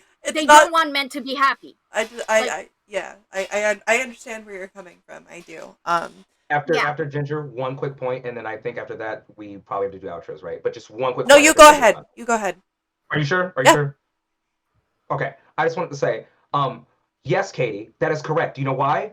Because if they actually gave a shit about men, and think about it, right? I've talked about this a lot on my page and everything. They're grifters. All of them are grifters. They need to have people come back. That's why, and I 100% believe this, that they structure their things, and they know that their advice is bad, but they also know that they're talking to desperate people who are just looking for anything that they can latch on to, and they know that they've been conditioned to listen to men and listen to men who present as successful. Eli, so why do you think they give them bad? Hold on, one second, just real quick. I'm almost done. They give them this really bad shit because they know that at the very least they will come back afterwards, because they also tell them, well, women are just crazy, they don't know what they want or what have you. So when the dude comes back and says in Fresh and Fit's chat, like, oh, well, I did this, that, and the other, and it didn't work, then Fresh and Fit's gonna go, see, I told you, they crazy. Like, it's all because if they actually gave a shit about men and making men better, eventually they would be out of a job. I think kind of labeling your political philosophical rivals as like grifters and so they don't actually believe what they believe is really pointless and silly. When you look I at him, think I though, think I think you it's just. evident. Well, I mean, but you can say that about No. everybody. You can say that Vosh or Destiny or anybody on Twitch, Star, everybody has some kind of incentive to say the things to believe the things that they believe, or say that they believe the things they And people believe. say really outlandish Star might be a secret like fucking turf, right? Like I am, right? And she might just hate all trans people. But she's not saying it. But she's not saying it because she has an incentive not. No, well, Eli, I don't think you could ever know that. So I think making that assumption is not helpful. I think you should just deal. No, I think you could. Secretly a communist, and I think you you should never just. know. Yeah, exactly. I think you should just deal with whatever arguments you're putting forward. But I'm curious because Katie like lumped me in with the red pill guys, right? Yeah. Who are like seducing men to like misandry or something. So Eli, why do you think that someone like me would do it? Like the average person? Because I don't think that my views on like. Give your question. I'm sorry. What was it? Why do you think that someone like me would do it? So I don't think that my views on like gender or sex relations are uncommon. I think they are pretty common. Can I also tell you why I think you do it? Afterwards, sure. Do it. Okay. Yeah, let Doobie finish. But I think it's probably bigger than me, right? I think that the views that I express on like not hitting women, for example, right? I think that's a really common view. So, what do you think? Why do you think that the common man like perpetuates that? If it's like misandry, do they all just hate men? Are you talking to me? Yeah. The perpetuate what again? The red pill ideologies and stuff. I.e., men should be strong and stoic. Shouldn't talk about their emotions. It's because women should have like low body counts or whatever the red pill shit is. It's because men should sleep around as much as possible and settle down with someone who has a low body count. Well, it's because it's how we've conditioned, or how society and bad parenting, honestly, has conditioned men since they were like young. We don't exactly associate, being caring, or we didn't when I was a kid. Associate being caring and in tune with your emotions and crying on stuff. Those were not things that little boys did when I was a child, Right. and those were things that I'm a very emotional person. I wear my emotions out my sleeve, and I'm proud of it. I don't give a shit what people think about my emotions, say that I'm too emotional. And I do that most likely as a response to the trauma that I face, that I've inherited, or not inherited. Yeah, and I think it's understandable, right? But I think a lot of the times the dudes, they feel this way because that's what they've been taught, and they don't know anything different. So they gravitate towards people like the manosphere and the red pill and have you, because it's something. But we don't need to go that far though, because a lot of people who have these aren't looking at the manosphere, aren't watching. They're your uncle, the guy down the street, etc. Right? They're just average people growing up in society like everybody else. And it's absolutely the case that in a patriarchal society, men are conditioned to be more stoic. They are conditioned to be like to train themselves physically and to be stronger. They are trained to see themselves as leaders over women, etc. And that's absolutely true. But what I'm curious about is why you think that is hate. Because I think the way that they and I see that. Isn't that they're associating themselves to like hate men? It's more that they are seeing that they have like a responsibility toward women. They're supposed to protect women, so they hold themselves to a higher standard, right? So I don't think that's man hating. I would say it's misogynistic for sure, but I don't think it's man hating. I want to clarify. I need to respond. When I said grifter and stuff like that, I'm talking about the figureheads, not the actual members of their communities and what have you. I understand that a lot of these men are a lot of them, honestly, a lot of them have undiagnosed and untreated mental health disorders. This is something I wanted to get into earlier, but I forgot. You're talking again about the red pill community and the MGTOW guys. The guy down the street believes this stuff. Most in the West believe this, by the way. Let me Most men respond. believe that World. they're supposed to be The so entire fantastic world. show emotion. Yeah, so I don't think it's fair to say, oh, this is like mental illness. I'll be or right back. something. No, I think No. I'm not. I think Just there's sorry, they just very probably quickly. I believe don't want to stop you. I really don't want to stop you. Is everyone happy to let this panel run for an extra like 15 minutes and you can have this out because it's? Well, I think you know it's good. what? You know what? Like, I would love to, but like, it's also almost 10, and I've stayed up a lot, and I'm not like ducking from the conversation because I love to continue this. But I'm gonna let Doobie finish, and then I want to respond to that, and then I do want to dip out. But if that's fine with everybody, Yeah, that's cool. That's Okay. fine with me. Yep. No, you can't go. No, yeah, of course. Well, let then me I do. get to respond. Yeah, then Katie wants to do it. So what I'll do is, Yeah. Doobie, Eli respond. Eli, you can have an outro. Then we'll move to Katie, and then we'll see where that goes, and then do final outros. I Everyone appreciate happy? it, y'all. Works I out. genuinely appreciate that. Continue, No Doobie. worries. I'm sorry. Yeah, I just think that it's like irresponsible to reframe things that way. Because if you were to do Just that, clarify, which way did that what it's thing that was it's some mine? that it's misandry, that it's like hatred of men, or that they see as men as like less than, or like they're dehumanizing themselves somehow. I think what they're actually trying to do, I think No, what they're but actually I trying didn't to mean do that is about hold the. themselves and other men to a higher standard. I meant if I misspoke, I meant that the figureheads. I'm talking about the figureheads more than the actual. Yeah, but I wasn't. But I asked you about myself because Katie lumped me in with them. I'm not a MGTOW figurehead, right? A guy with I think like very common, like perspectives on gender and sex relations. Mhm. So yeah, so I was asking Andres. about people like me. People like you who like. I Yeah, mean, just okay. the average dude who So has kind of when I think of sexist Misandrist okay, ideas. views on like but so sex and gender. yeah, Misandrist. so I don't think with dudes like you, right? I don't mean to like lump you in. How do I explain this? I'm talking about, I guess, the extremes of like the red pill and shit like that, if that makes any sense.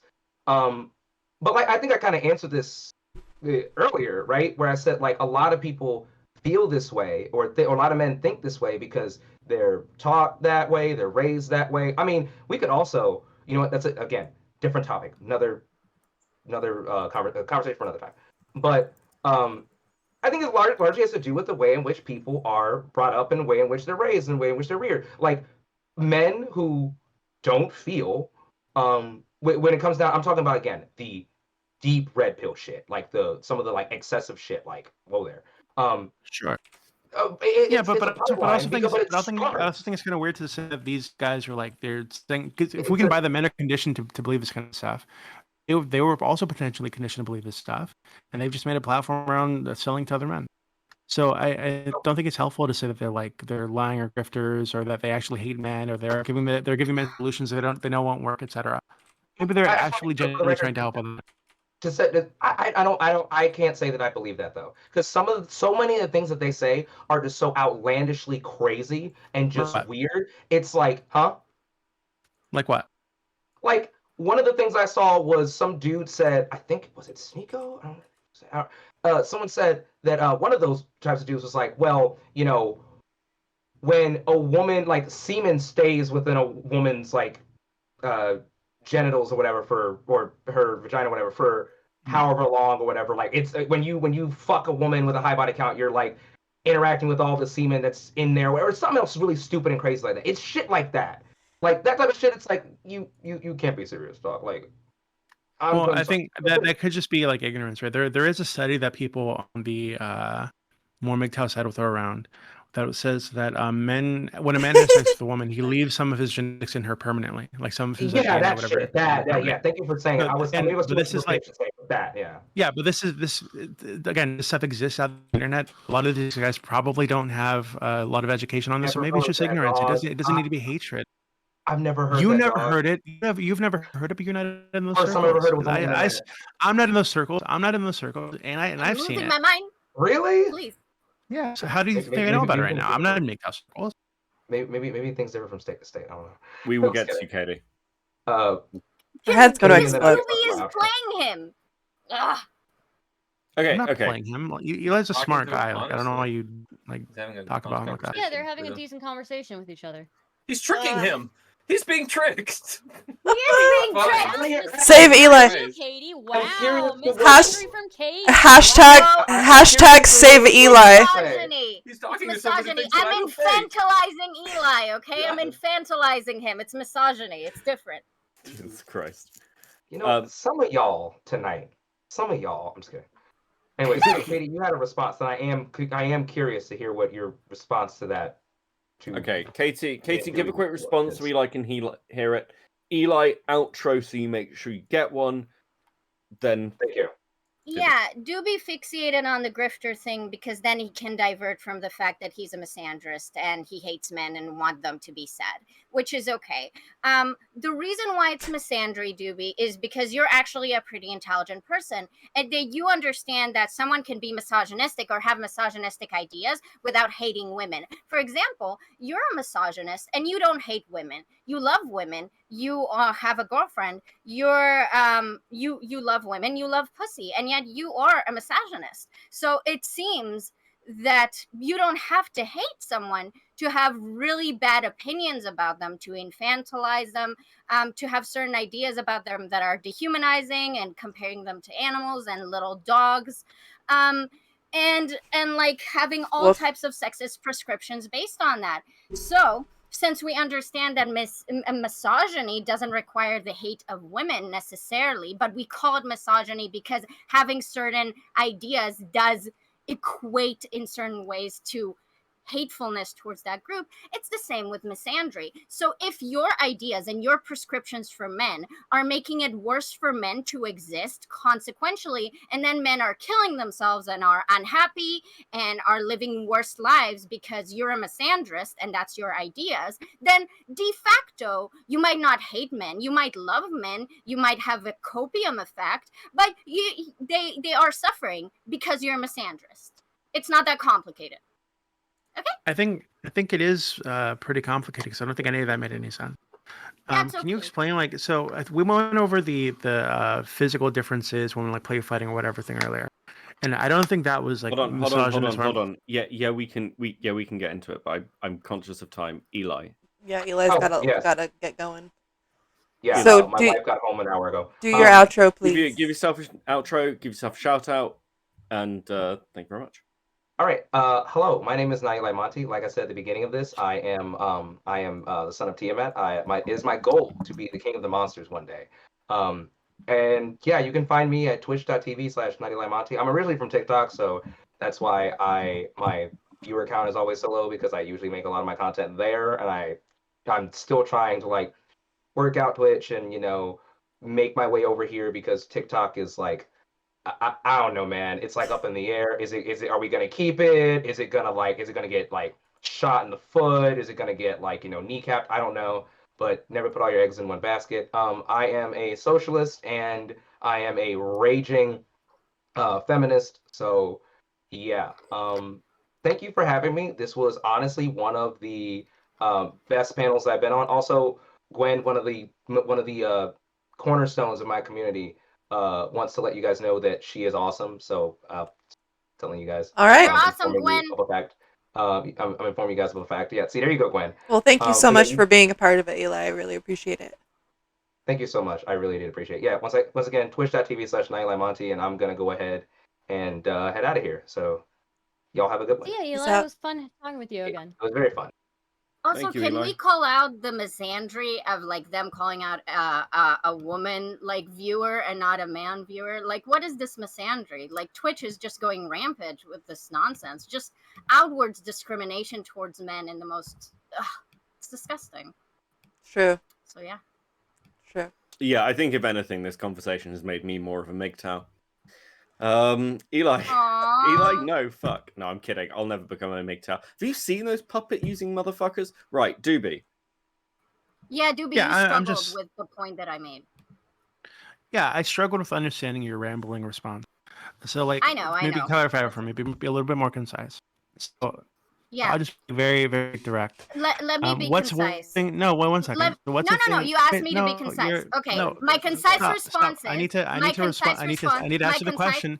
Then you can respond. I need to answer the question. You didn't understand my point. You didn't understand my point. What you're doing right now is you're exercising your woman privilege over me, because you know that if I let you talk over me, look at me utilizing my woman privilege. It's seen as less. And you know what's great? You're a misandrist. You're a misandrist, so you'll give in. Easy peasy. I will give in. I'm going to give in right now. Good boy. Okay, so you're a misandrist because you don't have to hate women to have misandrist ideas that hate men to have misandrist ideas that end up hurting men, i.e., misandry. Fuck you. Okay. So I guess this is why I wanted to ask you the question first. So we went over the difference in strength thing with play fighting earlier, and I don't think anybody here agreed that was like misandrous. I don't think that's misandrous. So what about like what other position do I have that you'd consider misandrous or like actively makes other men's lives worse? Okay. Because you said that I want men to be sad and I want them to have like bad lives or whatever the fuck. Yes. Okay. So, just to clarify on the play fighting. So, you think that men shouldn't hit women under all circumstances outside of play fighting? Unless it's like a life or death situation, no, you shouldn't hit a woman. Okay. And you think that because you think that you shouldn't harm people who are weaker than you? Generally, yeah. But Okay. women are just way more likely to be weaker than me. If there were like a woman at equal strength to me and she like punched me, I might punch her back. Okay, then I'm really Based. glad that you came forward on that. We know we've had some. Thank you issues for with that coming in the forward, Doobie. We appreciate Yeah. You're welcome. Um. The ginger so- hitman definitely hitting her back. it. That's right, it's gonna hurt, bitch. Get him, Ginger. So, but my question that I do have, shouldn't then the prescription be, hey, don't hit people who are weaker than you? Why are you drawing this on gender lines? Because I think that even like smaller, like physically smaller men, like Eli for example, I like using Eli because he's a midget. He is going to be stronger and more resilient than a woman of a similar size. Right? But I think he's that the women weaker who than are you. sure, but it's okay. Sometimes it's okay to hit people that are weaker than you. And I think that it depends on the differential, right? So like if the difference between you and the person that you're hitting is massive, you probably shouldn't be hitting them back full strength, right? Like obviously. This is why I use a small dog thing. This is why I think also in that conversation I compared women to like Chihuahuas. teenagers. Well, that was in addition to the small dog thing. Chihuahuas are the small dogs. I compare them to like teenagers or to children in terms of like strength Yes. strength comparison. Yeah, I'm not saying that they're like their mentality or worth or any of that. It's just physical strength. Compared to like me, they're gonna be like children. I think that's Right? probably Most fair. women are gonna be that way. I think like a full grown woman versus maybe like a teenage girl. And now you can come up with whatever you want in your imagination of like someone 6'5", but average. That's you could say like yeah, you obviously have a strength advantage. Yeah. I think if you're 6 foot man like Imagination. Doobie, or 6'2", are you Doobie? 6'4". Then 6'4", whatever. Then obviously it bears to reason that if you care about not hitting people who are weaker than you, it doesn't matter that a woman in that size would be even weaker. Your prescription should be just don't full force hit people who are physically inferior to you. But that is not your prescription because you're a misogynist, and that's okay. Well, but that's not misogynistic, right? So Okay. because again, it's just like the difference in the strength levels, like I explained earlier. I understand. So it's not just then it's why not isn't it's not your just prescription not to hit? Why do you want to hit other men even though they're weaker than you? Why don't I want to hit other men That's even such though a we can- nothing question because that's think- not even close to anything he said. So that's such a ridiculous way to talk to him. That's so stupid to say that. That's not. Why would you even bother asking that? Because I want him to answer. Because that's not his position. Okay, how about you talk for him? I'm talking to you, but that's not his position. I understand. Can I talk to him now? You've been talking to him the whole fucking time, and you're still on a panel, so I'm going to interject when I feel like it. So go ahead. Good for you. Yeah. Yes, Doobie? Yes, I don't want to hit people, anybody. Good. I think that if a smaller man, I think the reality is, and I'm not like jerking myself off, right? Obviously, it would be inappropriate to do that on camera. That's why I'm off camera all the time. So obviously, I think like most men that I interact with are going to be weaker than me. That's just a reality. So maybe I think the truth is that, like going through my life, I've had to be very conscious of that fact. right? Like very conscious of like, if I push too hard, if I bump somebody too hard, or I'm like playing around with my cousin or something and I smack him upside the head, I might hurt him, like actually hurt him.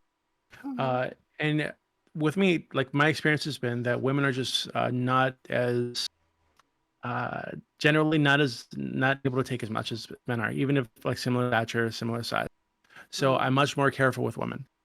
That's great. Now, if I knew that a man was like much much weaker than me, if you were like a teenager or like a child, right, in like terms of like strength differences, then yeah, I wouldn't go full force on him ever. I think that would Okay. be like So unethical. when So you wait one said it's second. the Well, no, power yeah, I'm gonna expand. I'm gonna expand a little bit. Mhm. So when we're talking about this in the context of like men and women, I'm gonna say yeah, I'm never gonna hit a woman unless it's like a life or death situation, or she's like one of these outliers who's like equal strength to me or something. But this is because I assume that the vast majority of women I interact with are like 99% of them are just going to be much weaker than me. So this is a way that if that generalization makes me like a man hater somehow, sure, I guess. No, it makes you misogynistic, right? Which you admitted to, so that's fine.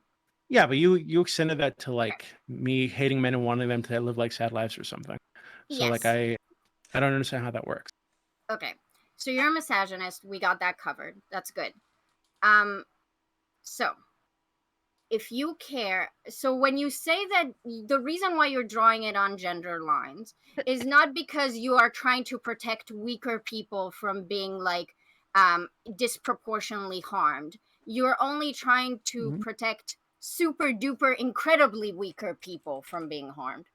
So it seems that generally that prescription or that type of like weird threshold of yours leads to men being more okay to be beaten up on than women. Is that not the implication here? No, I don't that's think that but I is. Okay, I'm no, asking. I think it kind of is, right? But I would go even further actually. I think Mhm. that as I explained earlier, I do have like pretty common perspectives on gender and sex relations. I agree. People are I pretty do, misandrist. Hmm. but I don't consider it misandry. So I like I know was we explaining to don't Eli, care. We like I don't was care that explaining we to, hate men well, I as a think you need to, society. I think you need to explain why it's misandry.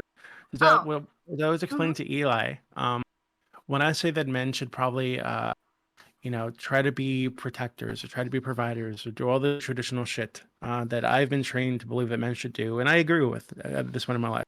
And maybe if I'd grown Yeah. up in another society, I'd agree with another thing, right?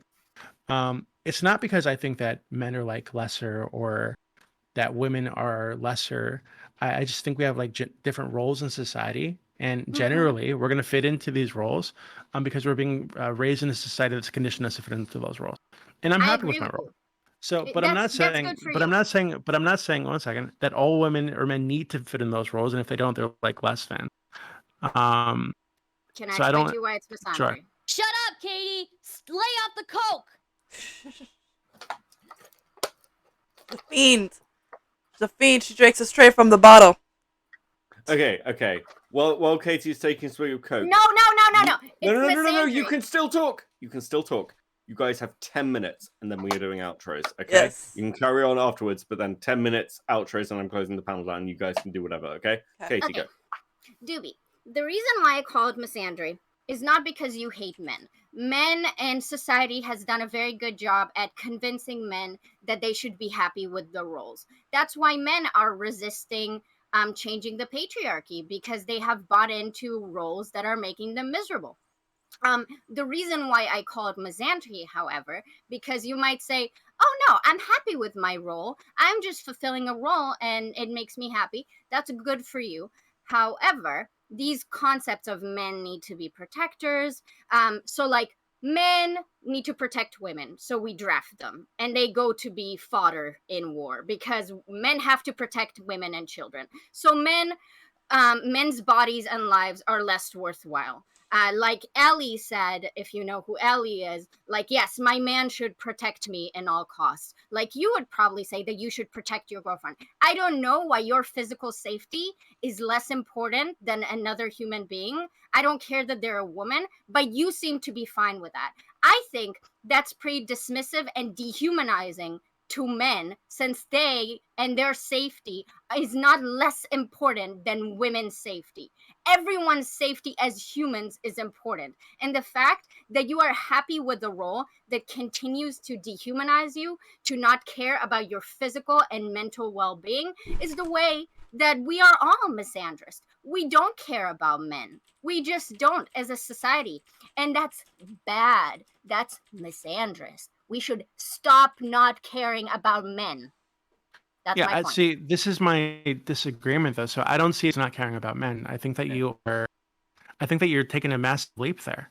So Okay. when you said that I have to protect my girlfriend, so my physical safety is worth less than hers. That's just true. Right? To me, that's true. I don't see that as like devaluing my life. I don't think I am devaluing my life. It's just if a bad situation were to happen, I think the person who's more physically capable should deal with it, and that's usually going to be the guy. If there's a situation where the woman is more physically capable, she should handle it. So Right. I don't understand how you get from from that concept to I hate men and I'm devaluing myself and I don't care about my life because I agree that it's my responsibility to step off if something bad happens. Okay. Like that's So silly you're to me. saying that your prescriptions are about, look, I'm a 6'4" guy. I'm probably stronger than anyone else in the room. Oh my So god. How much so more? shut up, Start. So you'd protect everyone This in the became room, the Katie correct? panel. Yeah, are you Katie. jealous? Are you jealous? Maybe I am, yeah. Oh, sweetie. Stars found somebody who's louder. Fuck yeah. So Doobie, you're gonna protect everyone who's weaker than you, correct? Or just your girlfriend? Yeah, everybody. That's great. Do you think men should do that, or just the most physically superior person in the room? Physically superior person in the room.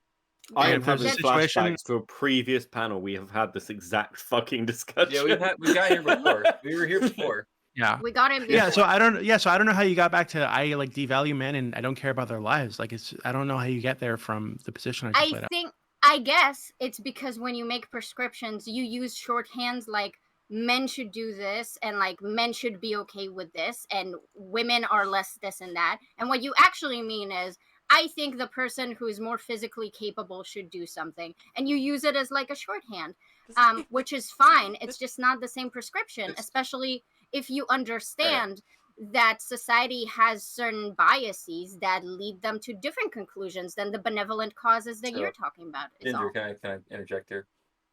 So, I mean, look, the thing is, men are, unfortunately, a little more expendable. Women can get pregnant. Not all women can. Not all women do, but they can. So, women can technically be two people, or more people, or a lot more people.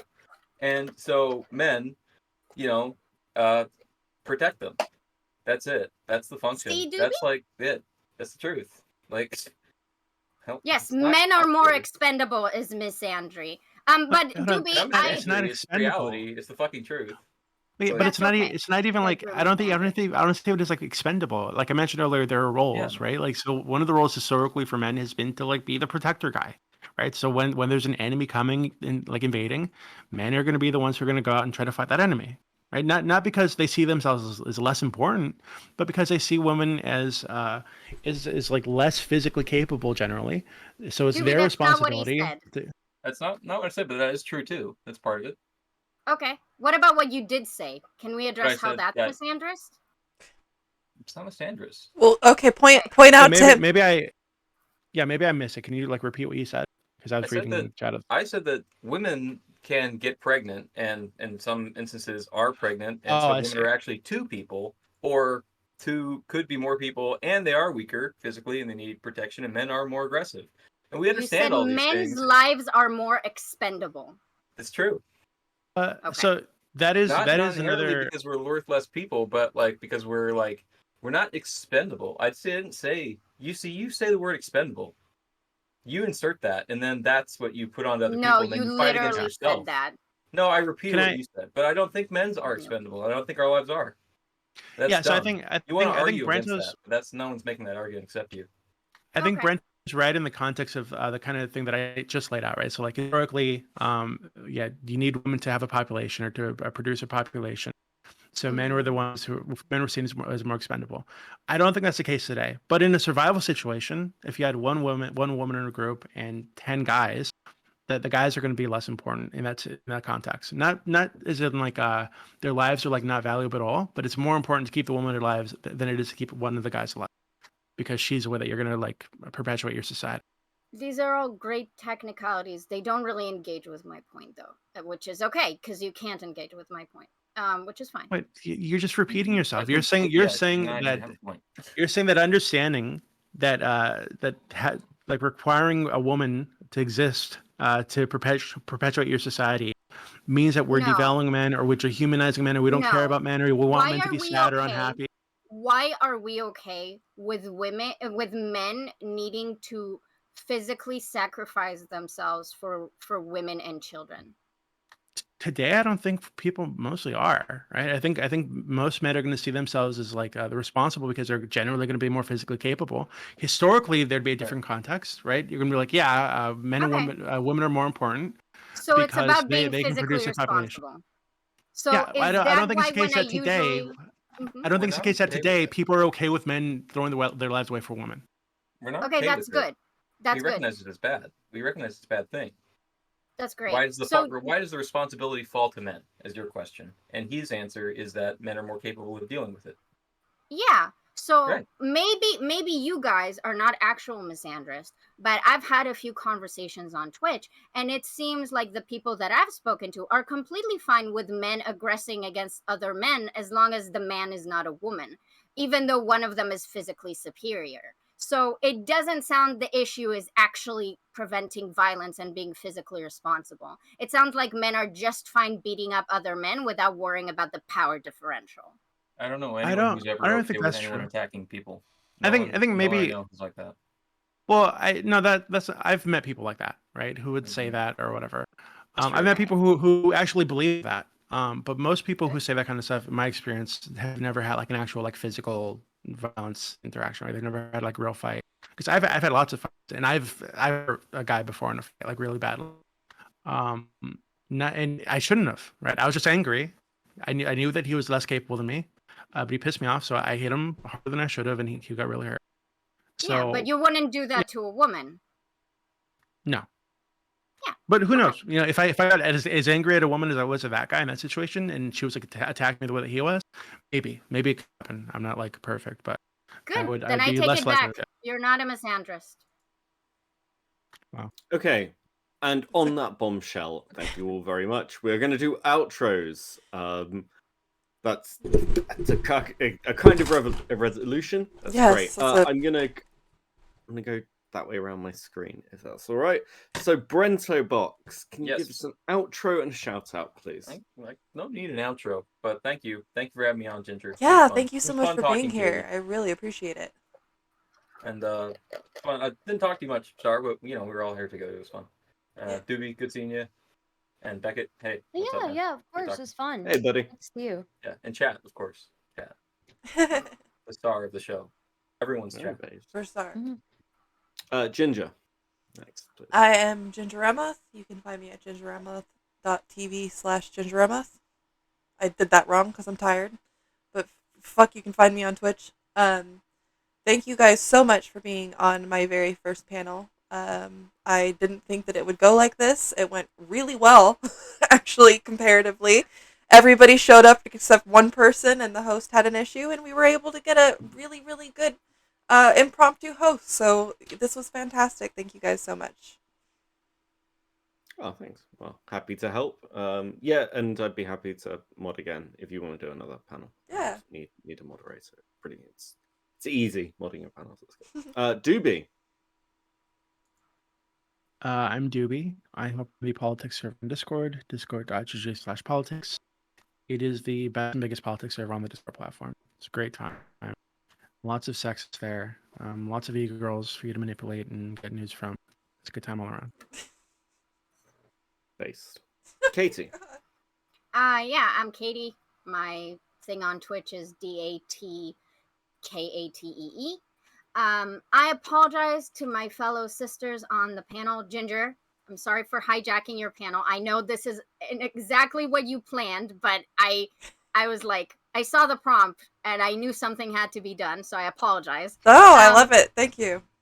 You brought the and heat for Stardust- sure. yeah, and Stardust, your leopard outfit is amazing, and you don't need to be jealous. You are gorgeous. I'm sorry that I took away your No, spotlight. you're fine. Don't worry about it. Fuck you, Doobie. Brento, really happy to see you. It's been a while. Beckett, please don't hit Stardust anymore, you sexist pig. I'll stop hitting her when she stops ambushing me. I'm just trying to impart lessons, as all good men should. Shit, this is what's going to get me cancelled, isn't it? Fuck it. Yes. Right, Star, please. Hi, I'm Stardust. It was fun doing this panel with all of you guys. Are we just shouting ourselves out? Is that Yeah, go ahead. you can have closing statements as well. No one else has chosen to, but you can. Well, I can just reiterate that, I think that I think misogyny and misandry can be incredibly base when they're funny. When it's like funny and they're jokes and stuff, incredibly base. And I need guys, I need you all to be like, I need more people to just laugh at my jokes, laugh at my misandry jokes, okay? Because honestly, like, it's not that big of a deal, okay? I'll laugh at all of your misogyny jokes, guys. Come on. Like, equal rights, okay? They can't reciprocate. Anyways, you just don't like it because I'm want a female ethno state.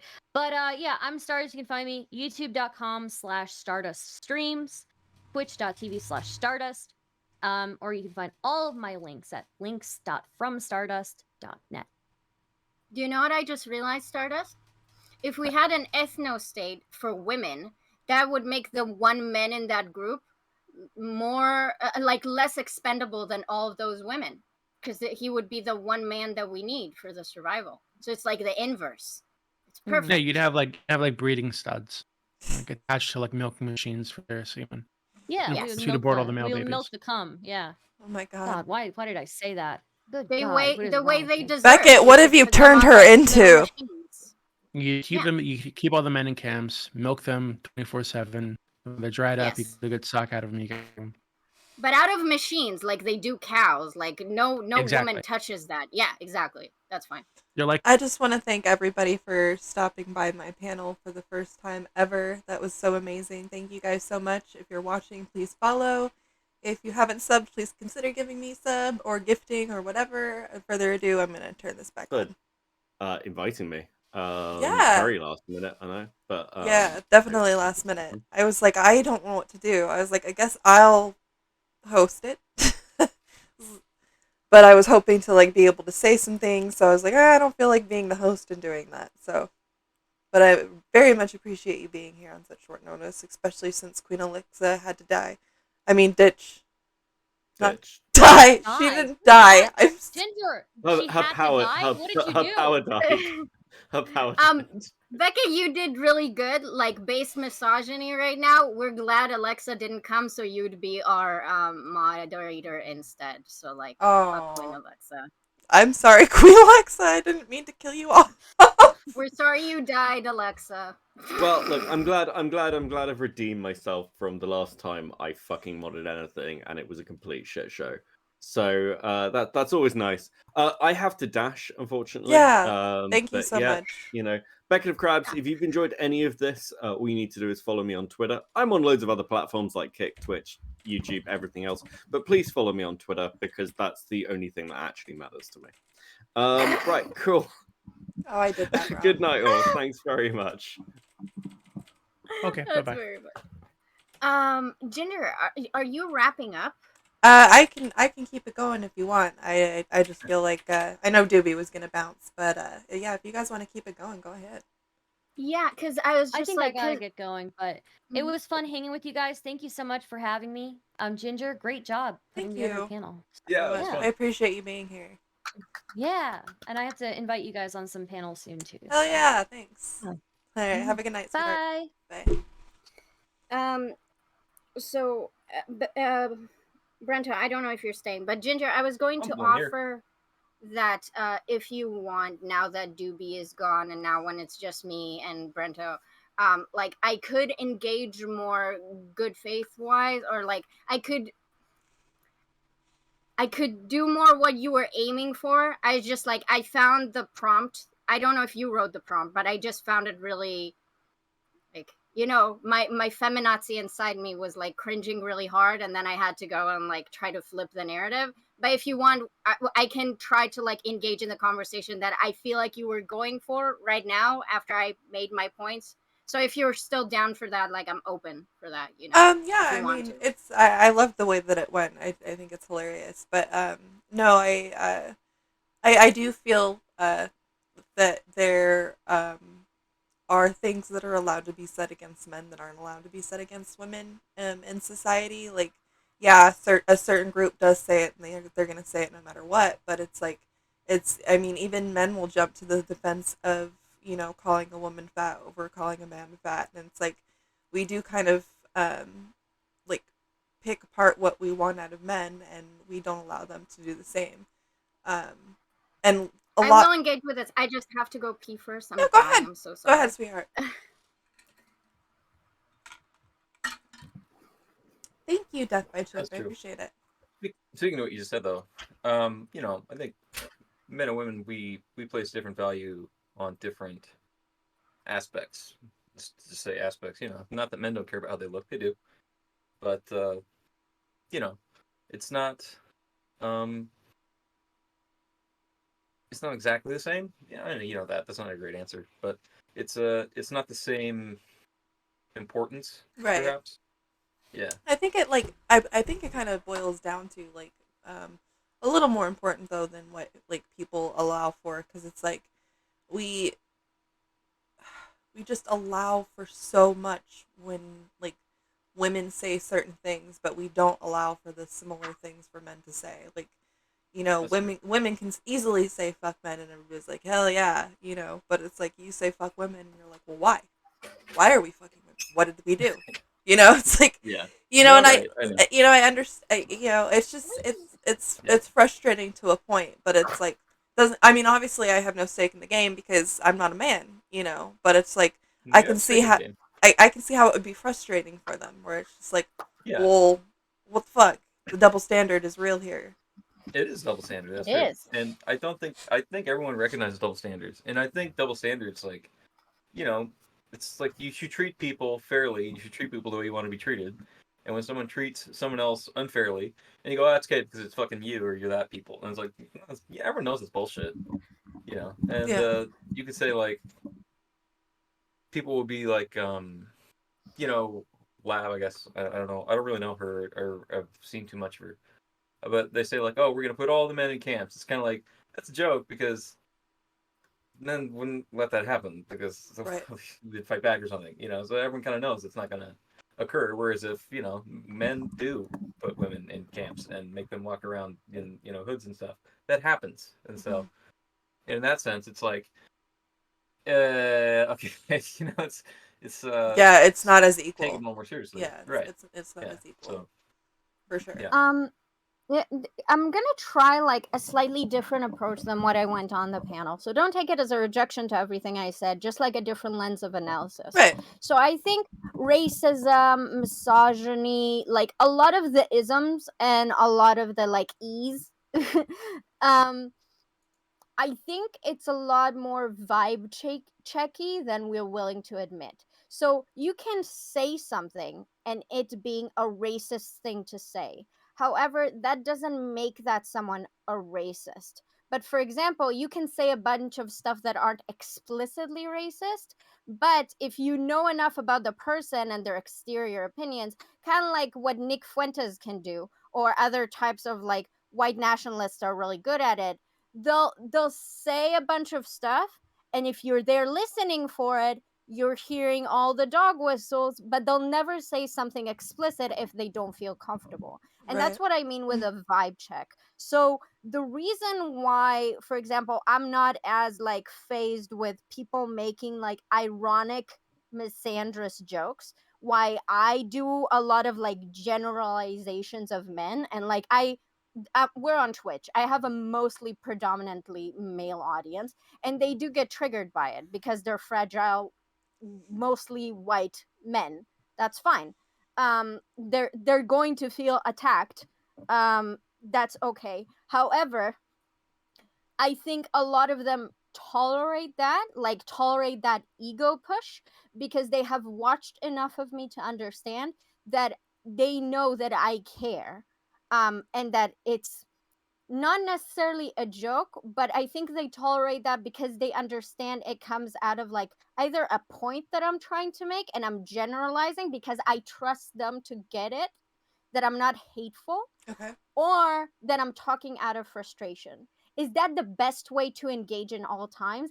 Absolutely not. Obviously, it alienates a lot of people from me and my content. It even makes people that watch me be upset with me. And they're like, well, I was with you on this point until you made this general point about men. It's like, that doesn't apply to me. It's like, yeah, dude, that's how generalizations work. Like, get over yourself. And so this is what I mean with like a vibe check. So even though the reason why I don't think Lav is, for example, misandrist is because, well, I never saw the men in camps thing. Oh yeah, her I just- Twitter that's her something. Twitter Can I- is can I really stop? fucked. Her Can I Twitter's what really you fu- just then said? I I know won't you had say a it. point to make. I know you had a point to make, but I Sure. wanted to respond to you. But Yeah, sure. what you just said when you were saying like you making generalizations, everyone makes generalizations, and they typically will say, "I'm about to say a generalization," or "I know it's a stereotype," and you hear me out or something. And that's fine. If you make a generalization and then you say like, and so therefore, and it's like, well, then people are kind of like, if you're going to try to make a decision or drive home a point based on something that people feel is unfair, doesn't apply to them, then of course they're going to take, you do that, I do that, Yeah. everyone does that, no one feels that, it doesn't feel good, it doesn't feel right, No, it of feels course. unjust. Also, just to like clarify, the reason, Brento, I think that's a great point. I usually don't go generalization and there. Okay, the way I'll explain this like this: the generalizations I make,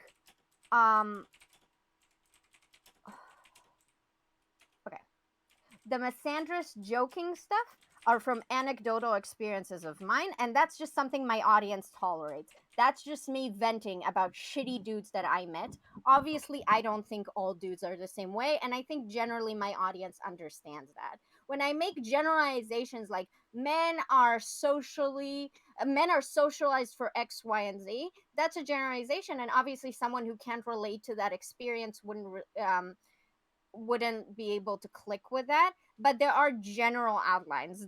For example, when we make generalizations about women, and statistically we say women end up with high earners, or women give birth, or like all these facts, it is generalizations because some women don't want kids, but most women want kids. It's an okay thing to say. It's a generalization, but it's Yeah. just also like a Right. true statement. Well, it's the truth. Yes. So the when it becomes misogynistic, for example, is when it's a stereotype. So when it's not actually brought up in data, and when it's contested about what's the actual consensus in society, but it's a stereotype. And I think this Sure. is something that you and I will clash on. So I'll say something like, for example, it's a stereotype that women are more emotional than men. And then you'll say, no, it's biologically true. And I'll say, I haven't seen data to suggest that, Sure, right. And then we'll Yeah. argue on that. I was going to speak to what you just said on that. I mean, the thing is, like, with data is fine. It's useful. It's a tool. But some people rely on it too much, and then they use it more as a way to dismiss points that they don't want to reckon with or acknowledge or give any ground to. And then it's sort of like this appeal to authority. It's an appeal to authority, but it's an appeal to like intellectualism, right? It's like, I know, I have a dog and I love her and I love dogs. Dogs bite, right? We teach dogs not to bite, but you put a dog in a corner, a bad situation is going to bite. Cats will scratch, you know these things. You don't have to go like, well, show me the data. No, show me the data. Like, I'm not going to show you the data. And if you don't know that, then I'm not saying you don't. I'm just saying, like, in general, with people in these types of conversations, like when I have to tell, Thank you so much, Leo. I don't know what to. Then at this point, we're actually having an arm wrestling match. We're not having a we're not having a discussion anymore. It's a little So, battle of Brento, wills. Yeah. This is, I guess, what I'm trying to say, and I think something that you and I get specifically lost on. If someone said, hey, look, I don't know if it's biology, I don't know if it's social, I don't know if it's either or. All I can tell you is that I see that generally women are more emotional than men. I will engage with that point. And then I'll tell you, well, I think it's pretty clear because we socialize women to be more open with their emotions. We very much shame men for that. But then someone like you will say, no, it's a biological thing. So Mhm. I'm fine with saying, hey, this is how I see the world. But saying it's biological, it's not saying how you see the world. It's given an explanation to why the world is the way it is. And if Well, you're going to say it's biological, that's not brought out in the science. I So can't separate I'll push on that, you know? when I can't separate the way I see the world from my understanding of the causes of what I see. I can't say, oh, the things are this way, but I don't know why. Like that's not how things work. That's not how understanding and learning and having ideas works. You see something and you go, oh, yeah, thing because of thing, and you look that way. I can't tell. I'm That's never a going to tell you flawed way something. of learning. No, that's not. Um, That's learning. That's what learning is. no, That's learning intelligence. is when How else you would? okay. Let me clarify. How would? I'm Oh, I'm go not ahead. saying I'm not saying that it's like not human. I think it's very human to do what you do, but that's when humans fall into the trap of thinking that whatever idea that they came up with is just the truth. That's Of why we course. invented science, because people, like, they saw volcanoes erupt and then they say, Mhm. well, the reality is volcanoes erupting. Why is it happening? Because God is mad at me. And then Right. science happened, and then we were like, okay, we think God is mad at us. And then Sure. we investigated it, and they're like, no, this volcano erupted because something happened that made it erupt, right? So Right. we find new reasonings. And that's Well, kind of like, mhm, that's fine. But at a certain point, there is always the bottom. Like you have to be able to like. I don't think to notice a phenomenon. We'll call it a phenomenon, which is just anything, and then infer that it has a direct causal relationship between things is reason. That's just reason. no, it's Yes, it is. fallacy. It's No, it's that's the how like exact version of you're fallacy. basically I'm just telling you what you're saying. You're saying Mhm. that the ability to reason and understand cause and effect is a fallacy. But that's what science in itself is based on. No, it's not. Of course it So, is. It's test and retest. You can okay, test and retest and you can measure, but if you can't draw relationships between variables, then you have no ability to Brenda, defer and infer the difference in the causal effects. I okay. Drawing relations is science, yes, but relations don't equal causation. So most of They don't what science, necessarily inherently. yes, yes, a lot of the times we can draw causal links, but especially in the humanities and especially in the social sciences, most of what we have are correlating links, Because they're not soft actual. scientists. Because what? Soft. They're soft. They're Yes, inferences. it's They're it's they almost they're yes. not even necessarily sciences. They've used methods to measure. They use scientific methods of measurements, but they have no hard replicability because they're based on largely um some of them are good. You can and on large scales and with large amounts of data you can measure things, but they're not chemistry. Yes, they're soft sciences, but even in the soft sciences, like using statistical analysis, you can draw causal links. We have that on Right. multiple things. It's just But to that do most things are correlative. But just because something is correlative, you can't go, well, this is a soft science, so I see a correlation, therefore it must be a causation. That's a fallacy. Literally what it is. That's it not reason. you can commit a fallacy, but the ability and the active reason to draw and to link cause and effect and correlation and causation is not inherently a fallacy. You're not committing a fallacy because you can understand or recognize cause and effect. Yes, I agree with that. Okay, so let me ask you something. Before we had science, was it reason to say this volcano erupts, therefore God is mad at us? Is that reason? It is it is. I'm like, I know what you're saying, right? And so Okay. I'm trying to say, like, it is reason, but it is false reasoning. So you can reason wrong. You can do false Okay. reasoning, but you can also do Good. That's correct what I reasoning. think is a fallacy. Okay, good. Then we're on the same page. Yeah. That's okay. Right. So I'm fine if you're saying that's an attempt at reasoning, but it's not a valid reasoning. So it's like Right. it's the human brain trying to connect a cause and effect, but it's wrong. So Right. it's a wrong understanding of reality. But I do agree with you that humans generally want to do that.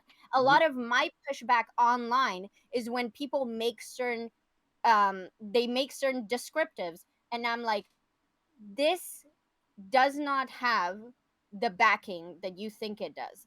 Sure. This is you Right. false reasoning right now. It's the sign of intelligence itself. We don't interact with bugs and things because they can't learn, we can't communicate with them. But Mhm. animals that are closer to us or higher, we can communicate. They know words. They can't say words, but they know words. Hey, come here, bye. And they can infer things. And you can train dogs, like in Pavlov's dog. They hear the bell, ding, and it's mouthwaters. So yeah, the ability to respond and infer and understand intelligence and learn. That's learning. Learning is the ability to understand cause and effect and recognize relationships between events and things. Okay, I'll respond. But like Ginger, you seem highly bored. Are you okay? I'm not Yeah, bored at all. I'm actually just listening to you guys intently. mm-hmm. Okay. Um so I guess maybe I'm like hyper focusing on semantics right now because I think we're generally on board. It's just like Yeah, let's go back to the example. So when you say women are more emotional than men and it's biological, I say, "Hey, right. that's false reasoning because you do not have the scientific backup for this. You're Mm-hmm. drawing a causal link that we simply haven't proven yet. So I'm not saying that it's wrong. I'm saying that you saying that it's right is an issue. Sure.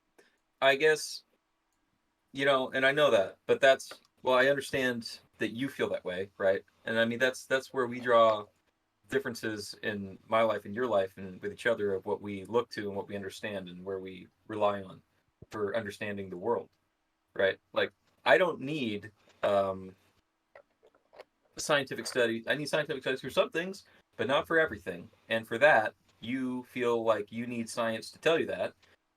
And I feel like I've seen and experienced that in my life, and I've heard it and seen and reflected in society, which could have been false. It could be false. Society reflects many false things, but that one seems to line up accurately, and I don't feel that it is negative. I simply feel that it's just the reality of the situation. So I don't see a need to deny it. But that's also because I'm not a woman. So maybe if I'm not, I don't mean to put this on you, but you are a woman, and anyone who says women are like this is saying a statement about you, and therefore you may say, hey, you don't fucking know me, right? And that's kind of like a okay reaction. But in No, general, it seems like people are I'm that a way. I'm as a person, I am more emotional than most people.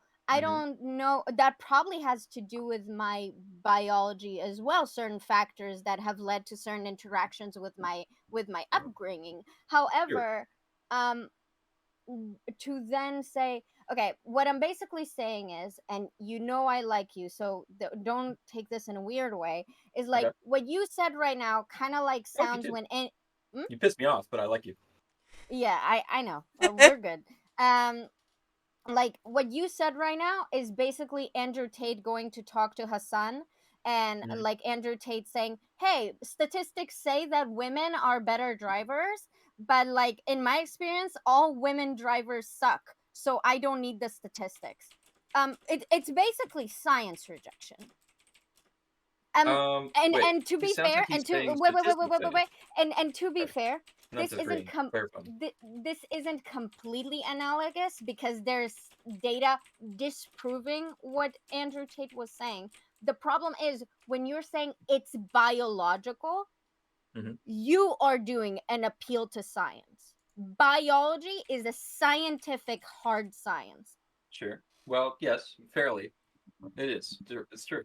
Yeah, I'm not going to doubt the hard sciences of biology, although we're learning about it. I'm not trying to soften it, but and so I am appealing to that too. But what what we study with biology is nature. So I guess you would say I'm appealing to biology and I'm appealing to science, but I would almost say therefore, and I'm not trying to substitute the words to circumvent the argument, but I'm saying that what I would ultimately say is that it's more in their nature. It's in women's nature, and biology is the field of study that we have accumulated and that we engage in to study nature. Biology is the study of nature, Of life. of life. Okay, so I hear you. It's just that you can't reject science in some ways and then reintroduce science in other ways. You can't lean on science as an ultimate authority, which you should never do to begin with. You shouldn't reject science on the premise that science is flawed, but therefore here this science is infallible. But you can certainly there are science is like the discovery of fallibility. Science is test and retest, and hey, this thing keeps happening so that we kind of rely on it, and this thing changes. So here's a change, and this is reliable. Every time, baking soda vinegar, boom, baking soda vinegar. We're back in science class, the kids. But yeah, Okay. that's reliable, right? So you're always testing and retesting, and you're looking for the thing that changes and the thing that doesn't. Let me maybe I want to clarify so I can properly engage. So Sure. saying it's in women's nature Sorry, go and ahead. saying that like being more emotional is in women's nature, okay, putting the biology aside for a second, okay, Sure. and we're talking about looking for causal links as like a reasoning way of being, and you're saying the reason why my reasoning is not flawed is because in how I perceive the world, this is When you're saying women's I, are nature. you referring to myself? Yes, I'm You're referring to asking you me. Thank specifically. you. Yes, Okay, just to be yes, clarified. Thank you. yeah. So basically, I'm asking, what leads you to believe outside of your own personal experiences that you have enough? Do you even rely on data to decide something is in women's nature? Like, how do you determine this causal link? Sure. I don't. You mean like where do I draw the line between my knowledge in my experience and where do I rely on outside measurements? Yeah, like if we're willing to dismiss data, if we don't Where do I have place data trust? to say it's biology, Right. but you are willing to say I don't need that data to infer it's biology, then I'm like, well, what is covering that gap for you? Sure. Well, there's a certain thing like, people can. Well, I don't want to introduce the concept of living in denial because that's not really what I'm getting to. But Okay. people at a certain point, if you put your hand in a hot stove and it burns, right, and you get burned, and you'd be like, how do you know you're getting burned? And it's like, well, you want to write a book? Like, it burns. Like, I don't know what you want, right? So at a certain point, there's experience, right? We do have experiences, and they're undeniable. And if they're deniable, then you're going to burn. Like, you kind of have to. So at a certain point, it is. You cannot forever undermine personal experience, right? Okay, so I agree. I guess the dissonance comes in the way that to say that it's in women's biology, for example, is not the equivalent of getting burned. Because as I said, if Sure, in this sure. and That wasn't my if whole answer, but go ahead. Sure. oh sorry, then go No, ahead. but okay, Please. that's the basis. That is the Yes, basis for where I, in experience, understand this. Then there's my yes, trust of other people and what I hear, right? yes. I'm, skeptical as to the reasons that something doesn't make sense to me, that I question it or I ignore it. That's depending on how that is, right? That's how people are. And in my experience with other men, uh, conversations and the way that we treat each other, certain things don't trigger emotional reactions in certain ways. Mm-hmm, That's fine, and we just engage and it's even keel and it's level. mm-hmm. And then if I treat a woman that way, I do not know why you're treating me this way. And I'm like, I'm sorry. Like, I didn't know that. I was not intending that.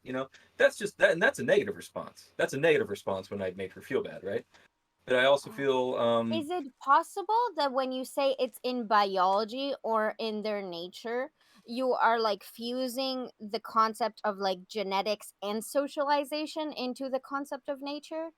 I mean, you can socialize people away from their nature to a degree, but I think that introduces strain and then therefore suffering. I think that you So you can. I don't don't think think you're people are. conflating those things? I don't. Not in this instance. In this Okay. instance, Let I me do tell you think. why I'm asking.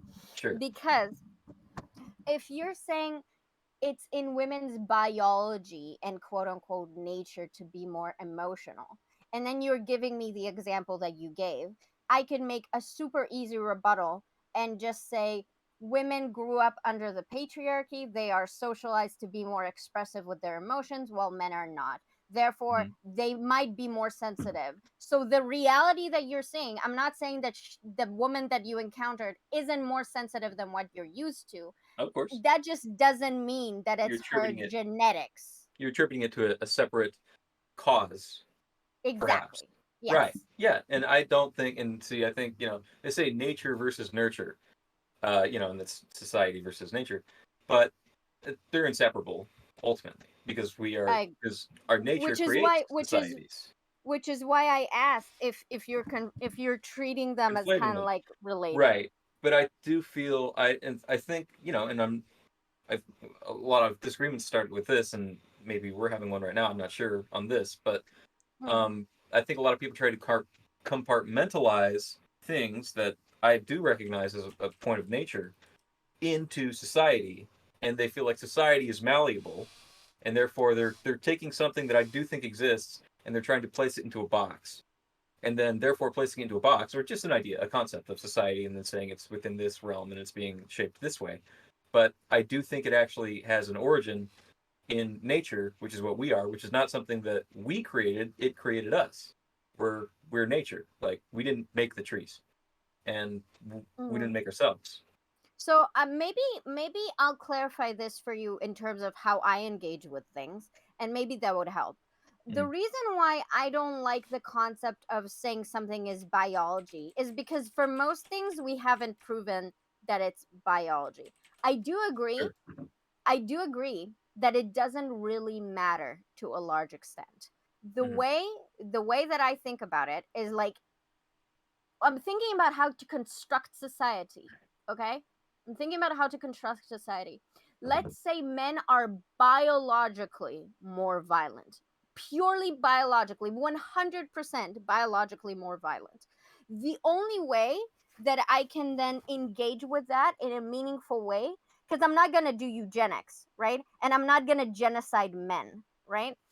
So the only way that I can I think they this appreciate that. yeah, I mean that's important.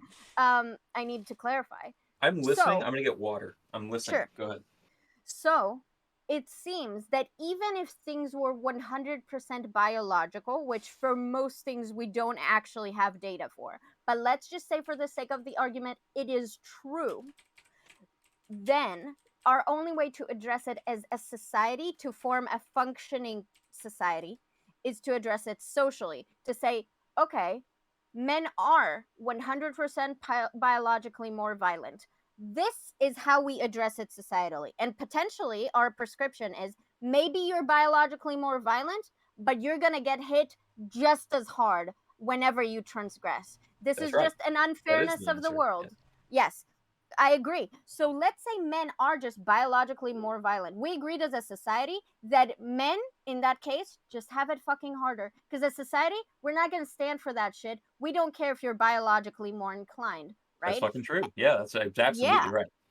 And that is what we should do. Therefore, the whole like, how biological is it and how is not. So when I say, hey, let's try to change the socialization of men, the reason why I'm saying it is not because I think there aren't any biological factors. I'm saying I have no influence over biology. But maybe if I socialized men differently and didn't say, well, that's in their nature, they're in their nature. And I said, okay, maybe this is your nature. Let me teach you coping mechanisms to how to integrate you in society with your nature. This would help the dissonance. That's what Because we do. well, this is where we disagree. Because I think that you believe in like trying to make societal roles fit into the nature of people. Mhm. And I'm saying we know how we want society to be, and then we need to socialize people into that version of society we want it to be. I'm not trying to just throw it back on you or put you on your feet. How do Oh, you know that? how do I know what I want? How do you know what you want society to be? How Well, do you I know have a that your certain idea? notion of what I want, right? Right, but where's that It's an come from? opinion. Yeah, right. Yeah. But so to try to force nature to fit your opinion, and then everyone has different opinions, right? And then we can Yeah. agree. But where does some people have terrible opinions, and I think we all agree on that. We've seen that, Mhm. done throughout history. We wrote books about it. We fought wars over it. They have bad, Mhm. notions. Yeah. So if Shit. we can agree that there's bad notions, and we can maybe agree that there's a good notion. I don't know if we can agree that, but I believe there's a good notion. But I don't think that there's a good notion that does not that doesn't that is against our own nature. I don't think that we can win a war against ourselves. I don't think we should. I don't think we would treat anyone that way. Oh, she's gone. I'm sure she'll be right back. Hold on. I know. I didn't think she left. Yeah, I don't know. Why? Maybe she just lost her internet. Who knows? Just couldn't have any more of our shit. There we go. Hold on. Yeah. Move her back in. There we go. My dog looks so sad. I gotta take her outside. Yeah. Go take her outside. That would be fine. Okay, I'm back. Hi. Yeah, no problem. Hi. You didn't have to leave so suddenly, Katie. Jeez. Dude, I started molding, okay? So yes, Brento. I think obviously opinions are opinions, right? It's just that if we're talking about something that most people have the current stance of, that we want an equal society. We want a free equal society. I think that's something that you and I can agree, that there's a general consensus that most people really want equality and freedom. Okay? So we don't have to like go down the path of like, why is Katie's opinion the most important thing in the world? It's not. It's just what I advocate for because I think my opinion is good, right? Nobody has to agree with that, correct? But Yeah, that's true. That's true yeah, as an individual. As we live together and work in society, we do have to come to agreements. yes. Which part of the agreements that we came for in terms of like human rights, for example? Do you believe in human rights? Maybe we Yes. can make. Okay, cool. So like thinking that all humans are born equal to each other and deserve equality is like a generally like a pretty It's inherent. established consensus. Without that, Yes. there is nothing. Yeah. That Okay, is good. a human right, is that we are all equal as human beings. We can recognize that some people have abilities and others don't, in many different ways. But that's Yes. true. Yes. So it's really good that we fundamentally agree on this. And then the question is of like how people having differences, how do we mitigate those differences to still arrive at equality? So how Right. do we create equality when humans are fundamentally different from each other, right? Well, go ahead. Yeah. And that's where you and I start coming to Right. head. Yeah. Well, so to say that we create equality when human beings are fundamentally different, and now don't mean to say you're contradicting, but if there's to say that we're fundamentally the same as human beings and then we're fundamentally different, also we have to create equality, kind of sets up a quandary. Like we can only live together. We can only live together based on our shared understanding of what we all have together, of what it means to be a human being, and therefore of what we all deserve, or that is all innate to us, right? Anything external to that is an individual need is on the individual and those that would agree to pursue that with them, and they have the right and the freedom to do that to the degree that they do not infringe upon the rights and the needs of others. Okay, so I guess I understand this framework, and I think it really helps for me to like further clarify. So that's why you have such a big pushback of like, if there are no laws like actively oppressing you, then like that's not, that inequality doesn't exist anymore. Is that like the perspective you're coming from? I have to think about what you just said. If there's no laws actively oppressing you, then inequality does not exist. Is that what you said? Well, because you don't believe, for example, in systemic racism, right? I understand I mean, I understand systemic racism. I don't think that the U.S. as like I feel like the term is kind of used as an attack on the country to institute laws that I recognize as inherently unfair and unequal, and then they're used to justify that against typically like white people or men or other groups of people. And they say, well, you have power and these people don't have power, so we're going to create a law which should be equal for everyone, and it will be unequal, and you will be treated unequally, and they will be treated unequally, but more to their benefit, and that creates justice. But that does not create justice. That creates inequality, someone's individual perception of what is needed. But without an equal law, people are not represented fairly, and they cannot live in peace. Yes. So what I was saying basically is for you, what equality is what we have on the books. So if we say black people or white people get Well, this or that's that, okay. that Okay, and creates I don't mean to inequality. interrupt you, but I don't know if I would. Okay, I guess I'm gonna go. Go ahead. Go ahead. Yeah, No, I'm no, not saying it's we have a good. perfect justice system, but I do not believe. Go ahead. Go ahead. But I do not believe that it is inherently slanted. I don't know of any laws in America that say that if you are black or if you're this person, you are 3/5 of a person. That was in the Constitution when it was started, and that was Yes, amended, yes. right? And so, and That's what I'm saying those though. effects do carry on and they knock on, and that can be addressed. But Yes. there can be no laws saying that now, since black people were 3/5 of a person, they're 7/5 to make up for that 2/5, and so now, but that because that makes everyone else less. If someone's 7/5 of a person and everyone else is 5/5, that's actually just reversing the thing, and that's an injustice to everyone. Yes. So, um, okay, great. So we're on board on that. What I was trying to say is that like what is on the books law wise is what indicates kind of like the inequality, because basically where I'm going with this, I'm asking you, if there are ripple effects of inequality that was legalized, like 3/5 of a person, and then we abolish that law, it does no longer exist, but you recognize that that still permeates and still has ripples.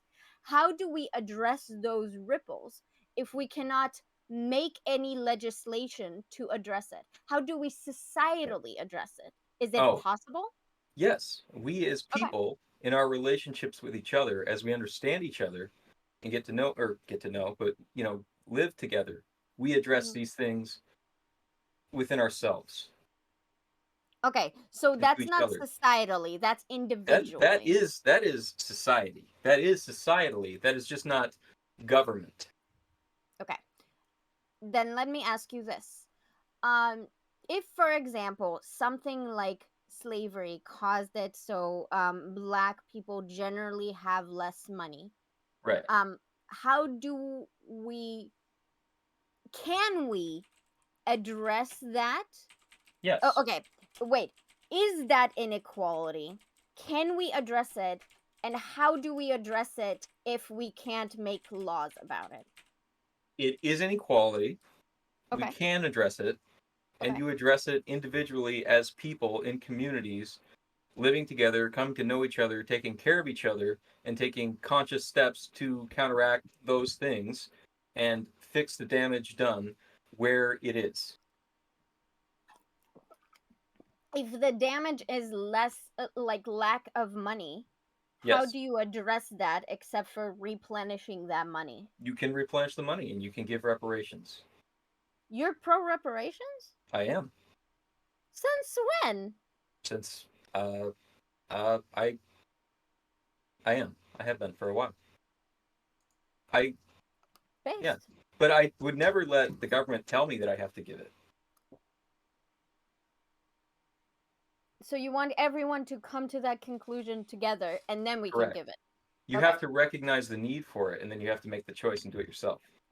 Okay, so you don't want to be coerced into giving reparations. But you are like once enough If you people are want. Mhm. once one person does, then they can. Not enough. Just one person. One person who makes it and sees the choice can. But if it's coerced, it's not reparation. It's So force. so what is your version of reparation then? That individual people pay reparations? Because Yes. usually reparations you want individual people to pay reparation for black people. Individual people can, yeah, they can, and they can do it as groups too, but it just can't come through government force. So you're pro reparation, but not governmental reparations. You want basically individual people to decide they see it as like a moral imperative to give Black people money as reparations. Correct. That is super interesting. And I've never heard that before. That is Really? very interesting. Well, I think that's because people don't have faith in it and they think it means nothing. Well, Not to I don't interrupt think you guys, but I need to eat some dinner. So you guys can sit Okay. here and you guys can stay and chat I guess- in the group or in the room if you want to. But I'm gonna head Right. on out. Thank you guys so much I here guess for being here Yeah. tonight. I'll tell you Sorry, this, Ginger. Katie. I just want to say thanks, Ginger. Yeah, no I problem. actually do. I give reparations. All right, guys, we are going to raid into Stardust, so stick around. Thank you so much for being here. Thank you all for the support, the follows, the donations, the subs. If anybody has any more subs to gift, please consider it. Love you all so much. I will be back later on because I have a new sponsorship. So, hell yeah. Love you guys so much. See you out later. We're gonna raid. Hold on. This takes forever to raid. It's like, it's not even cool.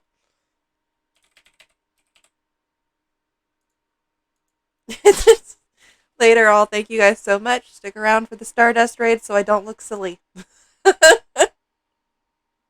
Raiding in with like 2 people. Y'all stick around. Ever prevented from ever happening.